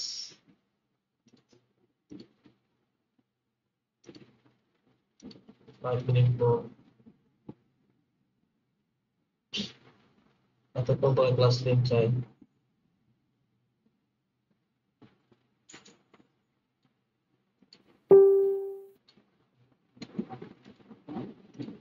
আচ্ছা, তো আমরা এখানে যদি লিখতে চাই তাহলে এটা টেক্সট বক্স নিয়ে লেখাটা সবচেয়ে বেস্ট। ঠিক আছে? যেমন আমি এটা যদি লিখতে চাই, অ্যাড টেক্সটে ক্লিক করে আমি লিখলে দেখেন একটা স্পেসিফিক জায়গার পরে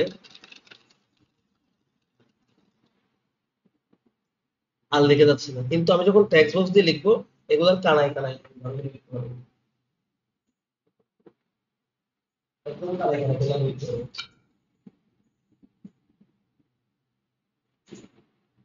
কানায় কানায় আমি লিখতে পারবো, ঠিক আছে? সেজন্য আমরা টেক্সট বক্স দিয়ে লেখার চেষ্টা করবো। তো মনে করেন আমি এটার কালারটা একটু চেঞ্জ করে দিই, কালারের কারণে ভালোভাবে দেখা যাচ্ছে না। এখন আমি যদি এখানে টেক্সট বক্স দিয়ে লিখতে চাই, তাহলে আমি এখানে দেখেন ইনসার্টে গেলাম, ইনসার্ট থেকে এসে টেক্সট বক্স দিলাম, ড্র টেক্সট বক্স দিলাম, আমি এখানে একটা টেক্সট বক্স ড্র করলাম। এটার ফিল কালারটা নো ফিল করে দিলাম, বর্ডার কালারটা নো আউটলাইন করে দিলাম। তাহলে এখানে যদি আপনি লিখেন, বুঝছেন, কানায় কানায় পূর্ণ করে আপনি লিখতে পারবেন, কোনো সমস্যা নেই, বর্ডারটা দেখা যাবে না, মানে একটা টেক্সট বক্স নিচে দেখা যাবে না।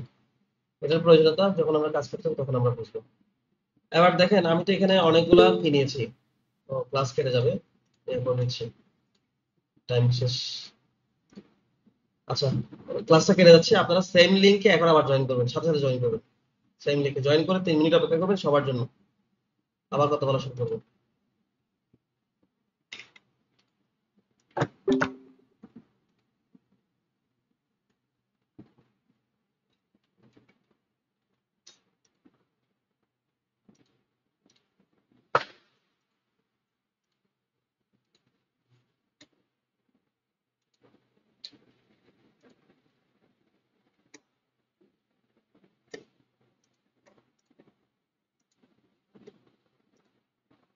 ওকে, আমরা ছোট্ট একটা বিরতির পরে আমরা আবার ব্যাক করেছি। সো আশা করি আপনারা সবাই আমার স্ক্রিন দেখতে পাচ্ছেন এবং আমাকে ক্লিয়ারলি শুনতে পাচ্ছেন। যদি কারো কোনো সমস্যা হয় একটু জানাবেন, ঠিক আছে? আচ্ছা, তো দেখেন আমরা এই ব্যাপারগুলো করেছি। এখন দেখেন আমি যেটা দেখাতে পারছি, আমি যে এখানে বেশ কয়েকটা শেপ নিয়েছি, শেপের কালারগুলো একটু চেঞ্জ করি যাতে ভালোভাবে বুঝতে ইজি হয়। এখানে আমরা বেশ কয়েকটা শেপ এখানে নিয়েছি, এই একটা শেপ, এই একটা শেপও এখানে আছে। দেখেন আমি যখন নিচ্ছি একটা উপর একটা নিচে হচ্ছে না, একটা উপর একটা নিচে হচ্ছে না এখানে। তো এখন কথা হচ্ছে যে আমি যদি চাই আমার এই শেপটা আমার উপরে দরকার, এটা এখন নিচে চলে গেছে, এটা যদি আমি উপরে আনতে চাই, তখন দেখেন এখানে অপশন আছে, আমি উপরে আনবো, এটাকে সবার নিচে, বাংলাদেশ যেটা লেখা আছে সেটা সবার নিচে রাখবো। সেক্ষেত্রে যেটা করতে হবে, দেখেন এখানে অপশন আছে ব্রিং ফরওয়ার্ড, স্যান্ড ব্যাকওয়ার্ড। ঠিক আছে, ব্রিং ফরওয়ার্ড মানে উপরের দিকে, সামনের দিকে নিয়ে আসা, উপরের দিকে নিয়ে আসা। এটা যদি করেন একটা একটা করে উপরে আসবে। কিন্তু আপনি যদি এখানে রাইট কি বাটনে ক্লিক করেন, ড্রপ ডাউন বাটনে ক্লিক করেন, এখানে একটা অপশন আছে হচ্ছে কি ব্রিং টু ফ্রন্ট, এটা যদি ক্লিক করেন সবার উপরে চলে আসবে। কিন্তু আমি এই বাংলাদেশ লিখার শেপটা যদি আমি সবার নিচে নিয়ে যেতে চাই, সেক্ষেত্রে আমি কি করব, দেখেন স্যান্ড ব্যাকওয়ার্ডের এখানে ক্লিক করে স্যান্ড টু ব্যাকে যদি ক্লিক করে সবার নিচে চলে যাবে। আবার আমি যদি এটাকে সবার উপর আনতে চাই, তাহলে এখানে ক্লিক করার পরে ব্রিং টু ফ্রন্ট যদি নিয়ে আসতে, সেটা করতে পারি। এটার আরেকটা অপশন আছে কোথায়, রাইট বাটন ক্লিক করার পরে দেখেন ব্রিং টু ফ্রন্ট সবার উপরে, স্যান্ড টু ব্যাক সবার নিচে। আশা করি বুঝাতে পেরেছি। তো এরকম করে যদি আমি লালটাকে যদি সবার উপর আনতে চাই, রাইট বাটন ক্লিক করার পরে ব্রিং টু ফ্রন্টে ক্লিক করলে সবার উপরে চলে আসবে। আশা করি আমি বুঝাতে পেরেছি, ঠিক আছে? তাহলে আমরা শেপের ভিতরে পিকচার নিয়েও দেখেছি কিভাবে পিকচার নিতে হয়, শেপের ভিতরে কিভাবে লিখতে হয় সেটাও দেখিয়েছি, এবং শেপের ভিতরে যদি কোথাও আমি স্পেসিফিক এরিয়াতে আমি লিখতে না পারি, সেখানে লেখার জন্য টেক্সট বক্স দিয়ে লিখতে হয় সেটাও দেখিয়েছি। এখানে কালার কম্বিনেশন করার ব্যাপারটাও দেখিয়েছি। তারপরে বিভিন্ন ধরনের কালার, মাল্টি কালার অ্যাড করার ব্যাপারটাও দেখিয়েছি, ঠিক আছে? এবং বিভিন্ন কাস্টমাইজেশন আমি দেখিয়েছি।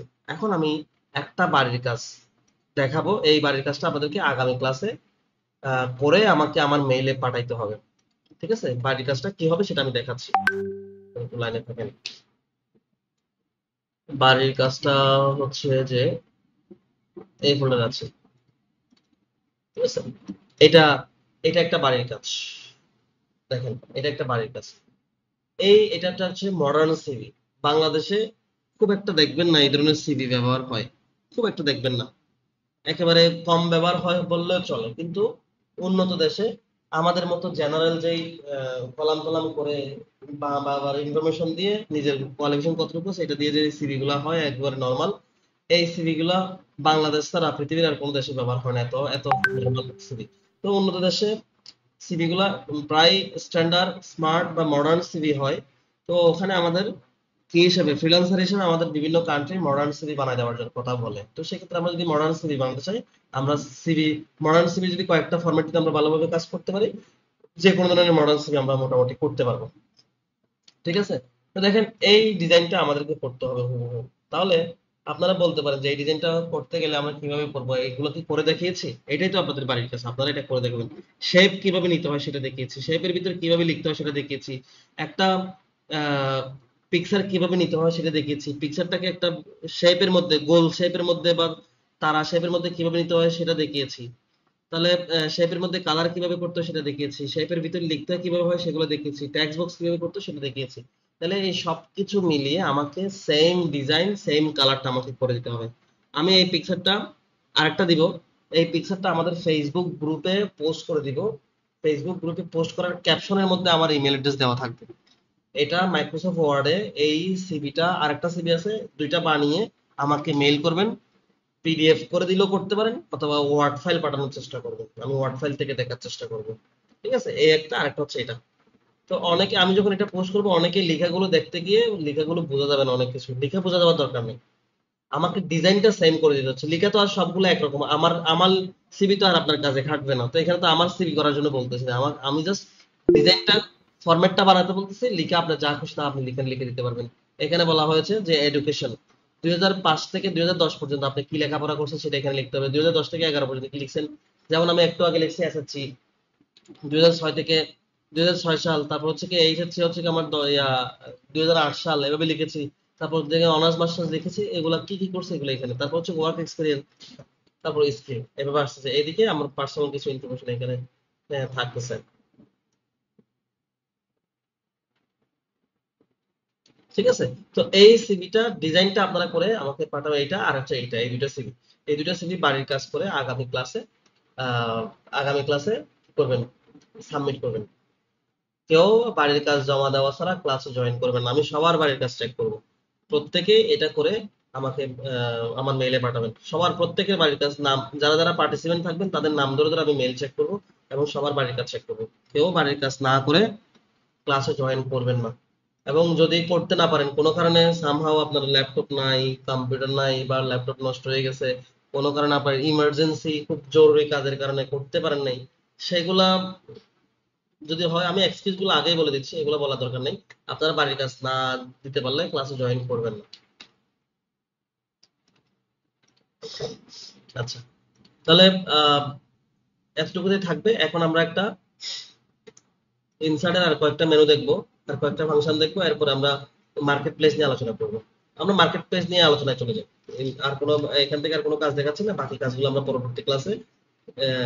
আচ্ছা, আরেকটা কথা, এই যে যে দুইটা বাড়ির কাজ দেখিয়েছে সিভি, এই সিভিটা আপনারা এখানে আমার মনে হয় না 100% করতে পারবেন এমন কেউ আছে, আপনারা অনেক এক্সপার্ট এখানে আছে, ওয়ার্ডে অ্যাডভান্স লেভেলে কাজ করেন এরকম অনেকে আছেন, তারপরও আমি বলতে পারি এই দুইটা সিভি 100% করতে পারবেন এমন কেউ এখানে না।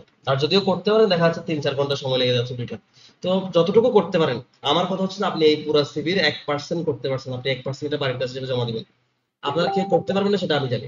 তো পরবর্তী ক্লাসে আপনাদের সবগুলো চেক করে ফেলার পরে পরবর্তী ক্লাসে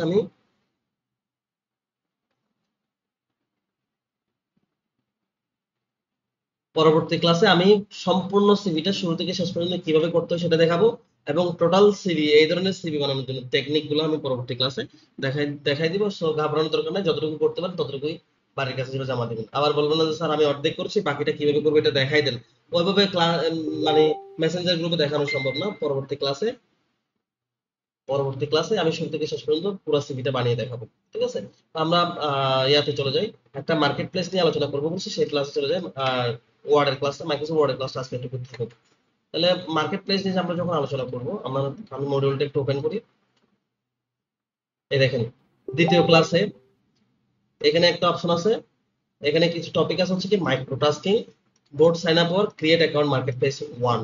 এখানে আরো কিছু কাজ বাকি আছে, সেগুলো আমি দেখাবো। যে প্র্যাকটিক্যাল ওয়ার্ক তো করে দেখাচ্ছে, যেটা বাড়ির কাজ যেটা করবেন সেটা প্র্যাকটিক্যাল ওয়ার্ক, পিডিএফ থেকে ডকুমেন্ট কিভাবে করবেন সেটা, মডার্ন সিভি তো দেখিয়েছি, কভার পেজ কিভাবে করবেন এগুলা পরে ক্লাসে আলোচনা করবো। যেহেতু আমরা ছোট ছোট ক্লাস করছিলাম, এই জন্য অনেকগুলো থেকে গেছে, এগুলো আমরা কভার করে ফেলবো ইনশাল্লাহ আস্তে আস্তে। আচ্ছা, তো এখন দেখতে যাবো আমরা হচ্ছে কি মাইক্রো টাস্কিং। মাইক্রো টাস্কিং বলতে কি হচ্ছে, মাইক্রো বলতে আমরা কি বোঝাই? মাইক্রো বলতে আমরা কি, ওই যে কতগুলা গাড়ি আছে, মাইক্রো গাড়ি আমরা বলতাম ছোটবেলায়, এখনো কি অনেক জায়গায় মনে হয় এখনো বলে, এই মাইক্রো না, এই মাইক্রো মানে হচ্ছে কি ক্ষুদ্র।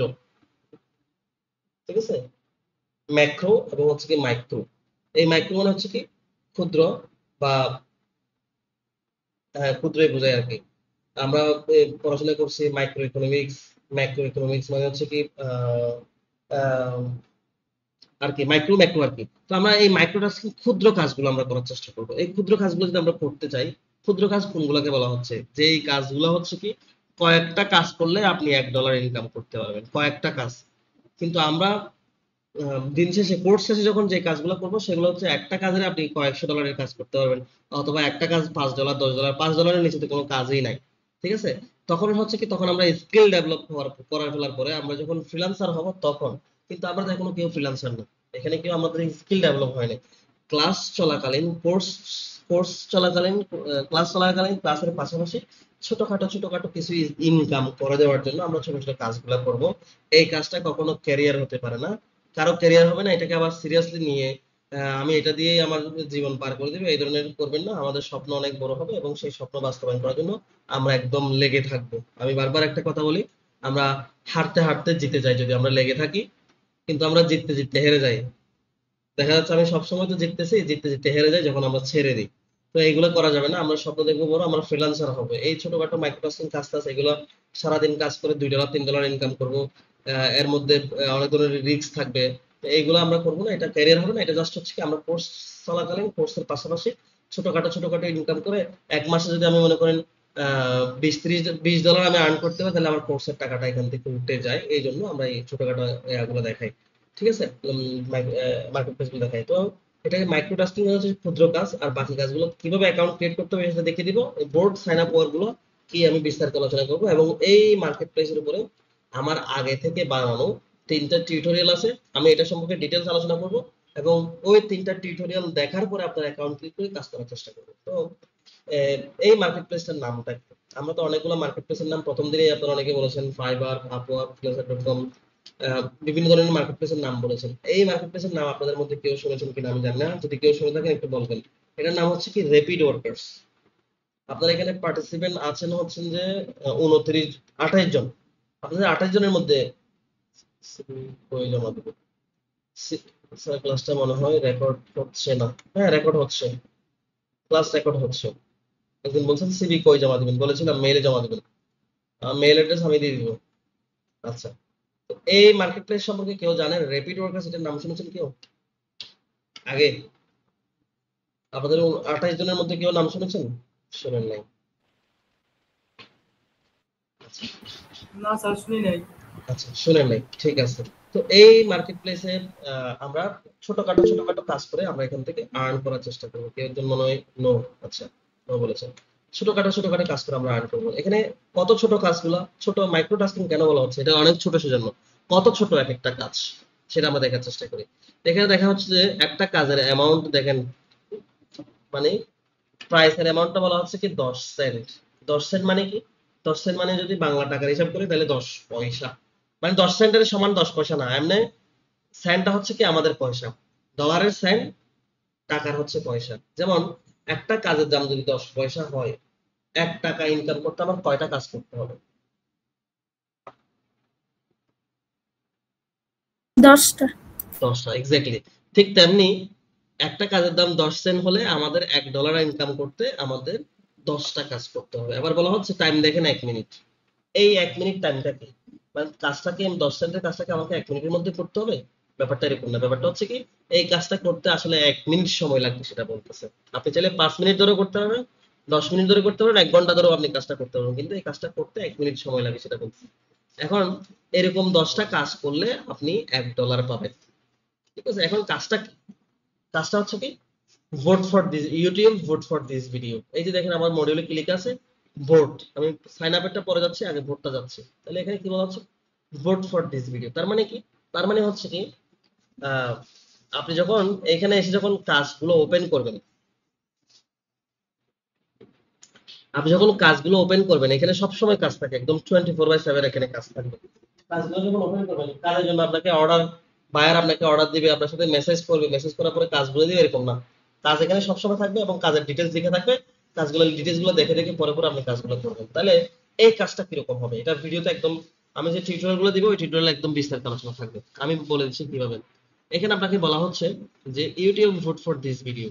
যখন আপনি এই ইউটিউব রিলেটেড যখন একটা কাজ ওপেন করবেন, ওখানে আপনাকে একটা কিওয়ার্ড দিবে। কিওয়ার্ড মানে হচ্ছে কি, ইউটিউবের যে ভিডিওটা দেখতে বলতেছে ওই ভিডিওটার টাইটেলটা কি সেটা আপনাকে দিবে, তারা ওখানে লিখে থাকবে। তখন আপনি টাইটেলটাকে কপি করবেন। যেমন মনে করেন আজকে হচ্ছে কি রাতের বেলা ম্যানচেস্টার সিটি এবং হচ্ছে কি রিয়াল মাদ্রিদের খেলা আছে, অথবা কিছুদিন আগে একটা খেলা ম্যানচেস্টার সিটি এবং রিয়াল মাদ্রিদের একটা খেলা ছিল, অথবা গতকালকে পিএসজি এবং বার্সেলোনার খেলা গেছে। তো তখন আপনাকে বললো যে বার্সেলোনা ভার্সেস পিএসজি, এটা হচ্ছে কি ইউসিএল চলতেছে আর কি, ইউসিএল বলবো, একটা কিওয়ার্ড আপনাকে দিবে। তো আপনি এটা লিখে সার্চ করছেন। এখন আমি যদি এখানে লিখে সার্চ করি, মনে করেন আমি এখানে লিখলাম বার্সেলোনা ভার্সেস পিএসজি, মনে করেন আমি আরো স্পেসিফাই করার জন্য 2024 সালের গুলো দেখার জন্য আমি 2024 এখানে লিখেছি। এখন কথা হচ্ছে কতগুলো ভিডিও এখানে আছে, কতগুলো ভিডিও এখানে আছে। তো বায়ার কোনটা আপনাকে দেখতে হচ্ছে আপনি কিভাবে বুঝবেন? বায়ার এখান থেকে কোন ভিডিওটা আপনাকে দেখতে হচ্ছে আপনি কোনটা কিভাবে বুঝবেন? তো ওখানে পয়েন্ট আকার আপনাকে একটা একটা দিবে। প্রথম নাম্বার এক নাম্বার পয়েন্টে আপনাকে একটা কিওয়ার্ড দিছে। কিওয়ার্ডটা হচ্ছে কি বার্সেলোনা ভার্সেস পিএসজি 2024, এটা আপনাকে কিওয়ার্ড দিল। তো আপনি এই কিওয়ার্ড দিয়ে ইউটিউবে সার্চ করলেন। এখন ভিডিও কোনটা দেখবেন সেটা তো বুঝতে পারছেন না। তখন 2 নাম্বার পয়েন্টে আপনাকে একটা লিংক দিবে। লিংকটা কি? লিংকে যখন আপনি ক্লিক করবেন একটা স্ক্রিনশট ওপেন হবে, একটা পিকচার ওপেন হবে। লিংকে ক্লিক করলে আলাদা করে একটা ট্যাবে একটা পিকচার ওপেন হবে। কিভাবে সেটা ওপেন হবে আমি সেটা দেখাচ্ছি। মনে করেন আমি একটা ইয়া দিচ্ছি আপনাদেরকে, আমি একটা স্ক্রিনশট করতেছি, এটা একটা স্ক্রিনশট আমি নিচ্ছি। এটা কিভাবে স্ক্রিনশট নেবে সেটা আমি আপনাদেরকে দেখাই দিই। সরি, এখানে আমার একটা লিংক জেনারেট হচ্ছে। আমি আপনাদেরকে একটা লিংক দিচ্ছি, চ্যাট বক্সে একটা লিংক দিব। ওই লিংকে ক্লিক করলে আপনারা এই পিকচারটা পাবেন। দেখেন চ্যাট বক্সে একটা লিংক দিচ্ছি, এই লিংকে ক্লিক করেন, সবাই কি পিকচার দেখতে পাবেন? এই পিকচারটা দেখতে পাবেন। তো কাজের মধ্যে বায়ার 2 নাম্বার পয়েন্টে আপনারা এটা পাচ্ছেন কিনা আমাকে একটু জানান, যে হ্যাঁ স্যার আমরা এটা ক্লিক করছি, আমার লিংক এটা ওপেন হয়েছে, জানান একটু। তো কাজের মধ্যে 2 নাম্বার পয়েন্টে আপনাকে যে লিংকটা দিবে, ওই লিংকে একটা আমি যখন যেমন এখানে একটা স্ক্রিনশট দিয়েছি ওরকম একটা স্ক্রিনশট পাবেন। ওই স্ক্রিনশটের সাথে আপনি যেখানে সার্চ করেছেন এখানের সাথে এই পিকচারগুলো মিলাবেন। ওই স্ক্রিনশটের সাথে যে পিকচারটা মিলবে সেই ভিডিওটা আপনি ওপেন করবেন। মনে করুন আমার এই পিকচারটা মিলছে, আমি এই ভিডিওটা ওপেন করেছি। এই ভিডিওটা ওপেন লাইফবয় ভাইরাস ফাইটার, যা ভাইরাসের বিরুদ্ধে লড়াই করে আপনাকে রাখবে সুরক্ষিত আর সাথে দিবে ফ্রিতে কাজ যেটা করতে হবে আপনাকে দিবে। প্রথমত আপনি 2 নাম্বার পয়েন্ট পর্যন্ত গেছেন, এবার 3 নাম্বার পয়েন্ট আপনাকে বলবে হচ্ছে যে লাইক দিস ভিডিও, আপনাকে এই ভিডিওটা লাইক করতে হবে। লাইকের অপশন কোথায় উঠে গেছে? আচ্ছা, লাইকের অপশন, লাইকের অপশন উঠে গেছে।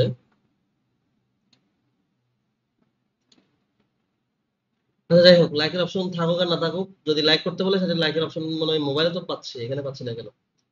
যাই হোক সমস্যা নেই, লাইক না থাকলে লাইক খুব কম বলে। প্রথমত বলা হচ্ছে কি আপনাকে চ্যানেলটাকে সাবস্ক্রাইব করতে হবে। তো চ্যানেলটা যদি সাবস্ক্রাইব করেন, আপনি এখানে সাবস্ক্রাইব করলেন। তারপর বললো যে ভিডিওটা ফুল দেখতে হবে। ভিডিওটা 6 মিনিটের থাকে না, এটা থাকে 3 মিনিট, 1 মিনিট, 2 মিনিট, ছোটখাটো ভিডিও থাকে। এগুলো বিশেষ করে গেমিং চ্যানেলগুলো থাকে, গেমিং এর চ্যানেল। তো আপনাকে দেখা যাচ্ছে 3 মিনিটের একটা ভিডিও বা 1 মিনিট একটা ভিডিও দিছে, এই ভিডিওটা ফুল আপনাকে দেখতে হবে। না দেখে এই ভিডিওটা এভাবে টানতে পারবেন না, আপনাকে ফুল ভিডিওটা দেখতে হবে। আপনি যে ফুল দেখেন না সেটা তারা বলতে পারবে। আপনি যখন স্ক্রিনশট দিবেন, এটা যে ফুল দেখেন নাই, আপনার আইপি থেকে এই ভিডিওটা ফুল দেখা হয়েছে কিনা সেটা তারা চেক করতে পারবে। যাই হোক, তো 3 মিনিট বা 4 মিনিট যেটা হোক না কেন, পুরো ভিডিওটা যখন দেখবেন এইটার বার্তা তো এতটুকু পর্যন্ত আসবে। আপনি কি করেছেন? প্রথম হচ্ছে কি সাবস্ক্রাইব করছেন, এরপরে আপনি ভিডিওটা ফুল দেখছেন। কেউ কেউ আবার কমেন্টস করতে বলবে, তো কমেন্টস করতে বলে তখন আপনাকে কমেন্টসটাও নিচের দিকে এসে কমেন্টসটাও করতে হবে। তখন আমি এটাকে শো লেস করে দিই। তখন আপনি এখানে কমেন্টস করবেন, এখানে যে কমেন্টস করবেন সেই কমেন্টস সহ দেখা যায় মতো করে আপনাকে একটা স্ক্রিনশট নিতে হবে। তখন আপনি এটাকে জুম আউট করে ছোট করে ফেলবেন, যাতে করে আপনার ফোন চলে আসে, কমেন্ট সহ চলে আসে। দেখেন কমেন্ট নিচে দিকে দেখা যাচ্ছে। তো মনে করেন আমি এখন এটাকে স্ক্রিনশট নিব। স্ক্রিনশট নিলে আমি কি কি মার্কিং করে দিব দেখেন। আমি স্ক্রিনশট নিয়েছি, স্ক্রিনশট কিভাবে নিতে হয় সেটাও আমি বলতেছি। এই পুরোটা এতটুকু পর্যন্ত আমি স্ক্রিনশট নিয়েছি। এখন আমাকে বলছে হচ্ছে কি পুরো ভিডিওটা দেখতে হবে। তো পুরো ভিডিও আমি যখন স্ক্রিনশট নিচ্ছি দেখেন সাথে সাথে আমার এদিকে দুদিকে দুইটা অপশন শুরু হয়ে গেছে। এই অপশনগুলোতে আমার অনেকগুলো কাজ আছে। প্রথম কাজটা হচ্ছে কি আমাকে সাবস্ক্রাইব করতে বলছে। আমি এখান থেকে এই রেক্ট্যাঙ্গেলটা নিব, রেক্ট্যাঙ্গেল দিয়ে আমি এটাকে সাবস্ক্রাইবটা যে আমি করেছি সেটা মার্ক করে দিব। তারপর ভিডিওটা যে ফুল দেখতে বলছে সেটা আমি ফুল দেখবো। যদি কমেন্টস এর কথা বলে তাহলে আমি কমেন্টস সহ নিয়ে কমেন্টসটা মার্কিং করে দিয়ে এটাকে আমি, যদি ভাইয়ার আমার কাছ থেকে লিঙ্ক চাই তাহলে আমি লিঙ্কে আপলোড করার জন্য এই জায়গায় ক্লিক করব। আর যদি মনে করেন সেভ শুধু পিকচার আপলোড করতে হবে তখন আমি এটাকে সেভে ক্লিক করবো। সেভে ক্লিক করলে আমার এই স্ক্রিনশট কোথায় কোথায় মার্কিং করে সেগুলো দেখা যাবে। তারপর যদি আপনি আরো প্রিসাইজ করতে চান তখন আপনি এইভাবে দেখাইতে পারেন যে আমি এটাকে কি করেছি, সাবস্ক্রাইব করেছি এবং এই ভিডিওটা ফুল পর্যন্ত এতটুকু পর্যন্ত আমি ফুল দেখেছি। ঠিক আছে, এগুলো চাইলে আপনি মার্কিং করে দিতে পারেন যদি চান আর কি, না চাইলে শুধু স্ক্রিনশট করে দিয়ে দিতে পারবেন। এখন স্ক্রিনশট আপনি লিঙ্ক দিতে চাইলে এখানে ক্লিক করে লিঙ্ক হবে, আর এখানে সেভে ক্লিক করলে আমি আমার ব্রাউজারে এখানে ক্লিক করে যে ফোল্ডারে রাখতে চাই সেই ফোল্ডারে সেভে ক্লিক করলে সেই ফোল্ডারটা স্ক্রিনশট হয়ে যাবে। এখন আপনাদেরকে যে আমি যে লিঙ্কটা পাঠাইছি কেউ তো বলেন না এই লিঙ্কটা ক্লিক করে ওই স্ক্রিনশটটা পাইছেন কিনা? স্যার পাইছি তো। হ্যাঁ পেয়েছি ভাইয়া। আচ্ছা, জি, স্যার পাইছি। তাহলে স্ক্রিনশটটা পেয়েছেন। এখন কথা হচ্ছে যে আমি যেভাবে স্ক্রিনশটটা নিয়েছি সেভাবে আপনার স্ক্রিনশট কিভাবে নেবেন সেটারও একটা টিউটোরিয়াল দিয়ে দিব। ছোট্ট একটা টিউটোরিয়াল আছে 7-8 মিনিটের, স্ক্রিনশটটা কিভাবে নেবেন সেটা দেখাই দিব। ওই স্ক্রিনশটটা দেওয়ার জন্য আপনাদেরকে একটা সফটওয়্যার ডাউনলোড করতে হবে। সফটওয়্যারের নাম হচ্ছে লাইট শট। এটা ডাউনলোড করে এটার ব্যবহারটা কিভাবে করবেন সেটা নিয়ে একটা ছোট্ট একটা টিউটোরিয়াল থাকবে, সেটাও আমি আপনাদেরকে আপলোড করে দেব। তাহলে এবার আসি, কাজটা করলেন, স্ক্রিনশট দিলেন, স্ক্রিনশট দেওয়ার পরে ওখানে 3 নাম্বার পয়েন্ট শেষ হওয়ার পরে 4 নাম্বার পয়েন্ট যদি কিছু চাই সেটা করবেন, না হলে সাবমিট লিঙ্কটা দিয়ে অথবা ছবিটা আপলোড করে সাবমিট করে দিবেন। সাবমিট করে দেওয়ার পরে আপনার কাজটা ডান হবে। ডান হওয়ার পরে দেখেন এখানে স্ট্যাটাস দেখেন, কাজ যখন করে ফেলবেন স্ট্যাটাস দেখেন এই সবুজ যে সিঙ্গেলগুলো দেখতে পাচ্ছেন এগুলো হচ্ছে কাজ হয়ে গেছে। আর যেগুলো এখানে কি দেখা যাচ্ছে এখানে ক্রস চিহ্ন দেওয়া হয়েছে সেটা হচ্ছে কি আপনার কাজটা হয় নাই, আর এটা হচ্ছে কি পেন্ডিং আছে। ঠিক আছে, তো আপনি যখন একটা কাজ করবেন সেই কাজটা আপনাকে সাথে সাথে পেমেন্ট দিবে না। পেমেন্ট দিবে হচ্ছে কি আপনাকে 24 থেকে 48 ঘন্টার মধ্যে, মানে 3 ওয়ার্কিং ডেজ এর মধ্যে এটা রিভিউ হবে। রিভিউ হওয়ার পর বায়ার এটা চেক করবে। চেক করার পর আপনি যদি সবকিছু ঠিকঠাক ভাবে করে থাকেন, সবকিছু যদি ঠিকঠাক ভাবে করে থাকেন তাহলে কি হবে, আপনাকে এটার পেমেন্টটা দিবে। তাহলে আপনি কাজ করে অপেক্ষা করবেন। এবার আসি, এই যে মার্কেট প্লেসটা আমি দেখাচ্ছি এখান থেকে কি আদৌ কি ইনকাম করা সম্ভব, কেউ কি এখান থেকে ইনকাম করেছে সেটার প্রুফটা আমি দেখাই আপনাদের সাথে। রানিং বেস এখনো চলতেছে এরকম একটা বেসের স্ক্রিনশট আমি আপনাকে দেখাই। অন্যগুলো তো দেখাবোই, আপনারা হচ্ছেন 396 বেস, আমি 395 বেসের একটা স্ক্রিনশট আপনাকে দেখাই।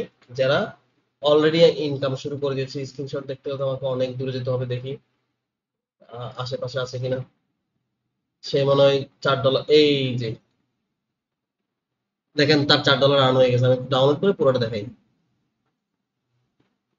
দেখছেন এই দেখেন তার $4 আর্ন হয়ে গেছে। অ্যাকাউন্টটা ওপেন করেছে কখন দেখেন, টাইম লাস্ট লগইন ইনফো 5/4/2024, 5/4/2024, আজকে থেকে 12 দিন আগে। দেখছেন সে $4 অলরেডি আর্ন করে ফেলেছেন এবং তার দেখেন সে টোটাল কাজ করেছে হচ্ছে কি 100টা কাজ করেছে। 100টা কাজের মধ্যে 100% 100টা কাজ তার ভালোভাবে হয়েছে। 100টা কাজের জন্য তাকে দিচ্ছে। তো 100টা কাজ করলে তো $10 হওয়ার কথা, এখানে $4 কেন হয়েছে? সবগুলা কাজ তো আর 10 সেন্টের না, কিছু কাজ আবার 5 সেন্ট, 6 সেন্ট, 7 সেন্ট, 3 সেন্ট এইভাবে আছে। তো ছোট ছোট কাজগুলা কাজ ছোট ছোট, এই জন্য কি আছে দেখেন সে কিভাবে কত সুন্দর করে লিখছে। আসসালামু আলাইকুম, ফ্রিল্যান্সার হওয়ার জন্য যে পরিমাণ ধৈর্য শক্তি প্রয়োজন হয় আমার কাছে মনে হয় রেপিডোর সায়েন্স পারফরম্যান্স মার্কেটের জন্য এটাই বানিয়েছে। ছোট ছোট কাজ ডলার আয় করতে হবে। রেপিডোর কাছে $4 আয় করতে আমাকে 100টা রিভিউ পেতে হয়েছে, এর জন্য প্রায় 3 সপ্তাহ হয়ে গেছে। তো $4 3 সপ্তাহে আর্ন করেছেন, আর 3 সপ্তাহ সময় দিলে ওই যে বললাম না এটা এটা কখনো ক্যারিয়ার হতে পারে। আপনি কাজের পাশাপাশি কিছু ইনকাম করতে সেটা পারবেন, ধৈর্য তো লাগবেই আপনাকে। আচ্ছা, তো দেখেন এবার যদি আমি আরো স্ক্রিনশট দেখাতে চাই, ধৈর্যের পরীক্ষাটা দেখাই। যে ভাইটা লিখছে সে হয়তো কিছুটা বিরক্ত হয়ে কথাটা লিখছে, কিন্তু যারা $50 $100 এখান থেকে আর্ন করছেন সেটার কিছু প্রুফ আপনাদেরকে দেখাই। ফ্রিল্যান্সিংটা আমরা যেটা শুরু থেকে মনে করি এতটা ইজি না ভাই, এটা কঠিন ব্যাপার। যদি আপনি ডেডিকেটেড না হন তাহলে আপনার জন্য কষ্ট হয়ে যাবে। দেখেন এখান থেকে আর্ন করেছে দেখেন $8, সে টোটাল 115টা কাজ করেছে। ঠিক আছে, এটা এটা 2022 সালে করেছে, 2 বছর আগের কথা। দেখেন রেপিডোর কাছ থেকে $22 উইথড্র করেছেন। দেখেন একজন স্টুডেন্ট $22 উইথড্র করেছেন পেপ্যালের মাধ্যমে। দেখেন পেপ্যাল, এটা আবার বলবেন না যে $2200 বলবেন না, এটা কমা মানে হচ্ছে কি এখানে কমা মানে এখানে এটার ফরম্যাটটা এরকম যেগুলো দেখা যাচ্ছে এটা ফরম্যাটটা এরকম, এটা হচ্ছে কি $220 না, শুধুমাত্র $22। ঠিক আছে, এরপর আরো দেখাই, তারপর হচ্ছে আরো আছে। এই দেখেন, এই হচ্ছে কি ইয়া করছে $16, 16.28, মানে $16.5 সে উইথড্র করেছে, সেটা ইউরোতে আসছে, মানে ডলার থেকে ইউরোতে আসছে না, তার পেপালটা ইউরোতে ছিল, এই ইউরোটাকে কনভার্ট করলে ডলার করলে এটা এতটুকু হয়। ঠিক আছে, আচ্ছা এটা দেখেন আব্দুল কাদের, সে $16 এখান থেকে উইথড্র করেছে। আরো যদি দেখাই, দেখেন এখানে দেখেন $17 টোটাল উইথড্রয়াল, দেখেন সে উইথড্র করে ফেলছে, আর্ন তো করেছে সে 17 দশমিক সামথিং, সে আর্ন করেছে $18 মতো আর্ন করেছে, সে $17 উইথড্র করেছে। ঠিক আছে, এই ব্যক্তি কিন্তু শুধু $17 প্রথমবার উইথড্র করেছে, তার প্রায় $100 মতো পর্যন্ত সে কাজ করেছে, সেটা আমি দেখাচ্ছি আপনাদেরকে। নামটা মনে রাখেন, এডি খান মানে হচ্ছে কি আব্দুল কাদের খান, এডি খান মানে হচ্ছে কি আব্দুল কাদের খান। আমি আপনাকে দেখাচ্ছি তার ধৈর্য শক্তির ব্যাপারটা আপনাদেরকে দেখাই, এটাই মনে হয় না, এটা এমডি রাজীব হাসান, এটা অন্যজন। দেখেন দেখেন $47 উইথড্র করেছে, টোটাল উইথড্র $47, তার কাছে ব্যালেন্স আরো $4 আছে, মানে সে প্রায় 50 $50 চেয়ে বেশি সে আর্ন করে ফেলেছে। আরো আছে আব্দুল কাদের, নাম মুছে ফেলছে, দেখেন সে $4 আর্ন করেছে। নিচের দিকে দেখি, রাজীব হাসান দেখেন $32 উইথড্র করেছে, দেখেন রাজীব হাসান $32 উইথড্র, এটা উইথড্র হচ্ছে, ভালো ভালো অ্যামাউন্ট উইথড্র হচ্ছে। দেখেন এই দেখেন আমি যে এবার ডলার যে সেল করে দিয়েছি, দেখেন $15 সেল করে দিয়েছি, বিকাশে টাকা টাকা নেওয়া হয়েছে, দেখেন কত ডলার, 1125 টাকা পাওয়া গেছে। তো এগুলো ডলারও সেল করে দেওয়ার ব্যবস্থা আছে। দেখেন ওই যে আব্দুল কাদের খান বলছিলাম, তার নাম দেখেন, এই যে উপরে দেখেন আব্দুল কাদের খান, দেখছেন তার ডলার সেল হয়েছে। আচ্ছা, সো এটা ইনকাম প্রুফ হিসেবে দেখেন। আরো দেখেন, ভালো লাগবে, দেখেন first award from any website, thank you sir for your infinity support. দেখছেন যে রেপিডোর কাছ থেকে উইথড্র করছেন, কত করছে, স্ক্রিনশটটা বেশি ছোট হয়ে যাওয়ার কারণে দেখাতে পারতেছি না। এটা দেখেন ডিজিটাল আইডি ডাটা এন্ট্রি, আগের পেজ আর কি। যাই হোক, সো এটা দেখাইলাম। এখন দেখেন আমরা এখানে কাজ কিভাবে করব, এখানে অ্যাকাউন্ট কিভাবে খুলবো। তাহলে দেখেন এখানে আরো কাজ আছে। আমি ইউটিউবে সাবস্ক্রাইব করলে 10 সেন্ট বলছি, ফলো মি অন টুইটারে ফলো করলে দেখেন 12 সেন্ট দিবেন। ইন্স্যুরেন্স ফর্ম সাইন আপ, ওই যে সাইন আপের একটা কথা ছিল না আমাদের মডিউলে, সাইন আপ ওর ইন্স্যুরেন্সের একটা ফর্ম সাইন আপ। দেখেন ইন্স্যুরেন্স ফর্ম সাইন আপ বলতে আমরা ফেসবুকে অ্যাকাউন্ট করার জন্য আমাদের সাইন আপ করতে হয় না, নাম, mobile number, email address, date of birth, আমাদের সেক্স কি, এগুলো দিয়ে, সরি সরি জেন্ডার কি, এভাবে যদি আমরা দিয়ে যদি একটা অ্যাকাউন্ট যখন করে, এটাকে সাইন আপ বলে। ঠিক তেমনি ইন্স্যুরেন্সের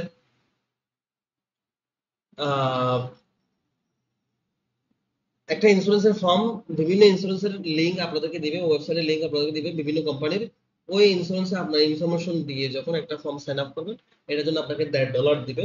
এখানে টাইম দেওয়া আছে 5 মিনিট, এটা আসলে 5 মিনিটের হয় না, এটা করতে মিনিমাম আধা ঘন্টা সময় লাগে। এখন একটা কথা এখানে দেখা যাচ্ছে, যে ভাইটা 100টা রিভিউ পাইতে তার 3 সপ্তাহ লেগেছে বলেছে, সে ডেডিকেটেড ছিল না। সে কাজ করেছে হচ্ছে কি একদিনে 4টা 5টা করে কাজ করেছে, বা 10টা করে কাজ করেছে, 10টা 15টা ধরে, আমি যদি 15টা কেন হয়, এক সপ্তাহে 3 সপ্তাহ কাজ করেছে, 3 সপ্তাহে আপনার 15 দিন, সে 10টা করে কাজ করলো, 150টা কাজ হয়, 10টা করে কাজও সে করে নাই, ঠিক আছে? 10টা করে কাজ সে করে নাই, সে 4টা 5টা কাজ করে, সেজন্য সময় লেগেছে। একটা কাজ করতে যদি এখানে 1 মিনিটের কথা বলছে, সেটা যদি আমি মনে করেন যে 10 মিনিট আমি ধরি, তাহলে 10টা কাজ করতে আমার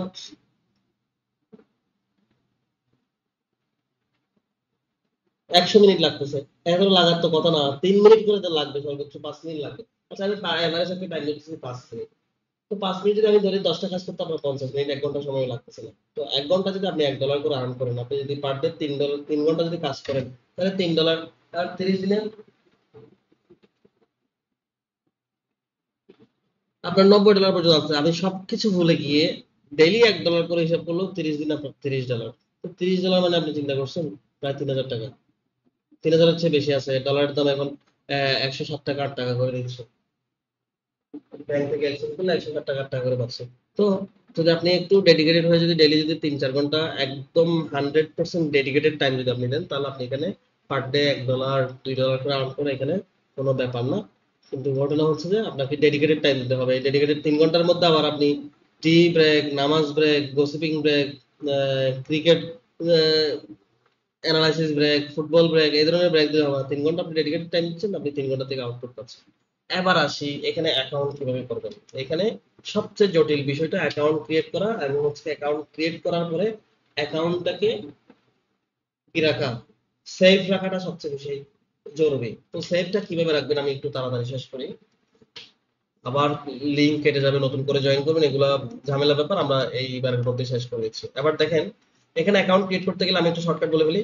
নাম দিবেন, নামটা অবশ্যই ইউনিক হইতে হবে। আমার নাম মিনাজুল আবেদিন, আমার নামে আর কেউ অ্যাকাউন্ট করতে পারবো না। আমাকে যদি আমার একটা অ্যাকাউন্ট ছিল, সেটা যদি আমি যদি আরেকটা অ্যাকাউন্ট করছি, তাহলে আমার মিনাজুল আবেদিনের আগে পিছিয়ে কিছু একটা দিতে হবে। মিনাজুল আবেদিন 1 2 3, মিনাজুল আবেদিন 1, মিনাজুল আবেদিন কক্স, মিনাজুল আবেদিন সিটিজি, মিনাজুল আবেদিন 1995 93 94, যে কোনো একটা কিছু লিখতে হবে, নাহলে নাম হবে না। মানে ইউনিক হইতে হবে। ইমেল অ্যাড্রেস তো ইউনিকই হয়।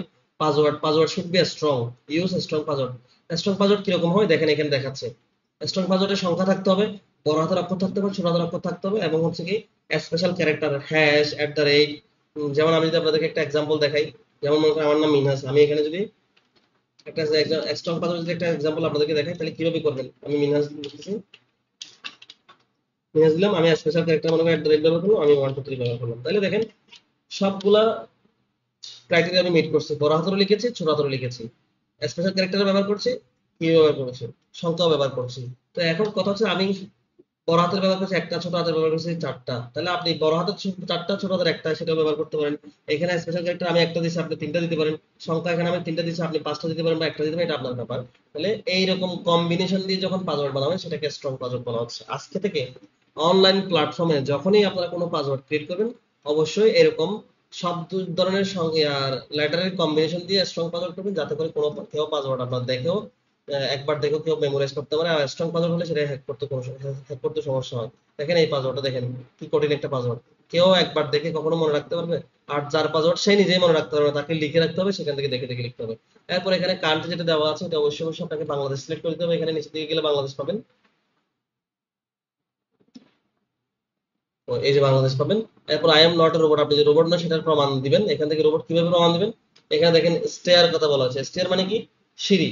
আমি এখান থেকে সিঁড়িগুলোকে সিলেক্ট করে দিচ্ছি। এখানে ভেরিফাইতে ক্লিক করলে আই এম নট রোবট, আমি যে রোবট নয় সেটার প্রমাণ হয়ে গেছে। ঠিক আছে, এরপর দেখেন সবচেয়ে গুরুত্বপূর্ণ, এই ফর্মগুলো ফিল আপ করে ফেলার পরে এখানে একটা টিক মার্ক দিয়ে আমি তাদের টার্মস এন্ড কন্ডিশন পড়েছি বুঝেছি, সেটা বলে ক্রিয়েট মাই অ্যাকাউন্টে ক্লিক করলে আপনার অ্যাকাউন্টটা হয়ে যাবে। বাট অ্যাকাউন্ট হয়ে যাওয়ার পরে এই 4টা ইনফরমেশন আপনাকে খুব কঠিন ভাবে মনে রাখতে হবে। যদি আপনি এই 4টা ইনফরমেশন না জানেন, এই চারটা টার্মস এন্ড কন্ডিশন যদি আপনি না মানেন, আপনার অ্যাকাউন্টটা সমস্যা হবে। দেখেন কি বলা হচ্ছে, using VPN or other type of masking IP software. কি বলা হচ্ছে, আপনি ভিপিএন ব্যবহার করতে পারবেন না। এখানে ইউজিং ভিপিএন বলছে, নট ইউজিং ভিপিএন বলা নাই। তো নট আমি না কেন বলতেছি, এখানে তো ব্যবহার করার কথা বলছে, না কেন বলতেছি, কারণ এটা রেড মার্ক দিয়ে বলে আছে। ঠিক আছে, গ্রিন মার্ক দিয়ে যেটা বলা আছে সেটা করতে পারবেন, রেড মার্ক দিয়ে করতে যেটা সেটা করতে পারবেন না। তো কি বলা হচ্ছে, using VPN or other type of masking IP software. VPN ব্যবহার করতে পারবেন না এবং এমন কোন সফটওয়্যার ব্যবহার করতে পারবেন না যেটাতে আপনার আইপি চেঞ্জ হয়ে যায়। আপনি যে কম্পিউটারে কাজ করবেন সেই কম্পিউটারে ভিপিএন ব্যবহার করতে পারবেন না। আপনি সেই কম্পিউটারে এমন কোনো সফটওয়্যার ব্যবহার করতে পারেন যেটার কারণে আপনার আইপি চেঞ্জ হয়ে যাবে। আইপি মানে হচ্ছে ইন্টারনেট প্রোটোকল। প্রত্যেকটা কম্পিউটার বা ইন্টারনেটের একটা আইপি থাকে, সেটা চেঞ্জ হয়ে গেলে আপনার চেঞ্জ করা যাবে না।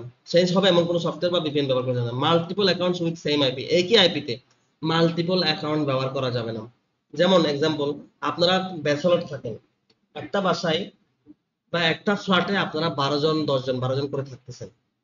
ওই একটা বাসায় 10 জন 12 জন যেখানে থাকতেছেন, এমন কোনো বেকুব দুনিয়াতে নাই যে একটা ফ্ল্যাটে 10 12 জন থাকতেছে, 10 12 জনের 10টা বা 12টা আলাদা রাউটার, আলাদা আলাদা ইন্টারনেট ব্যবহার করে আলাদা আলাদা বিল দিচ্ছে, এরকম বেকুব দুনিয়াতে নাই।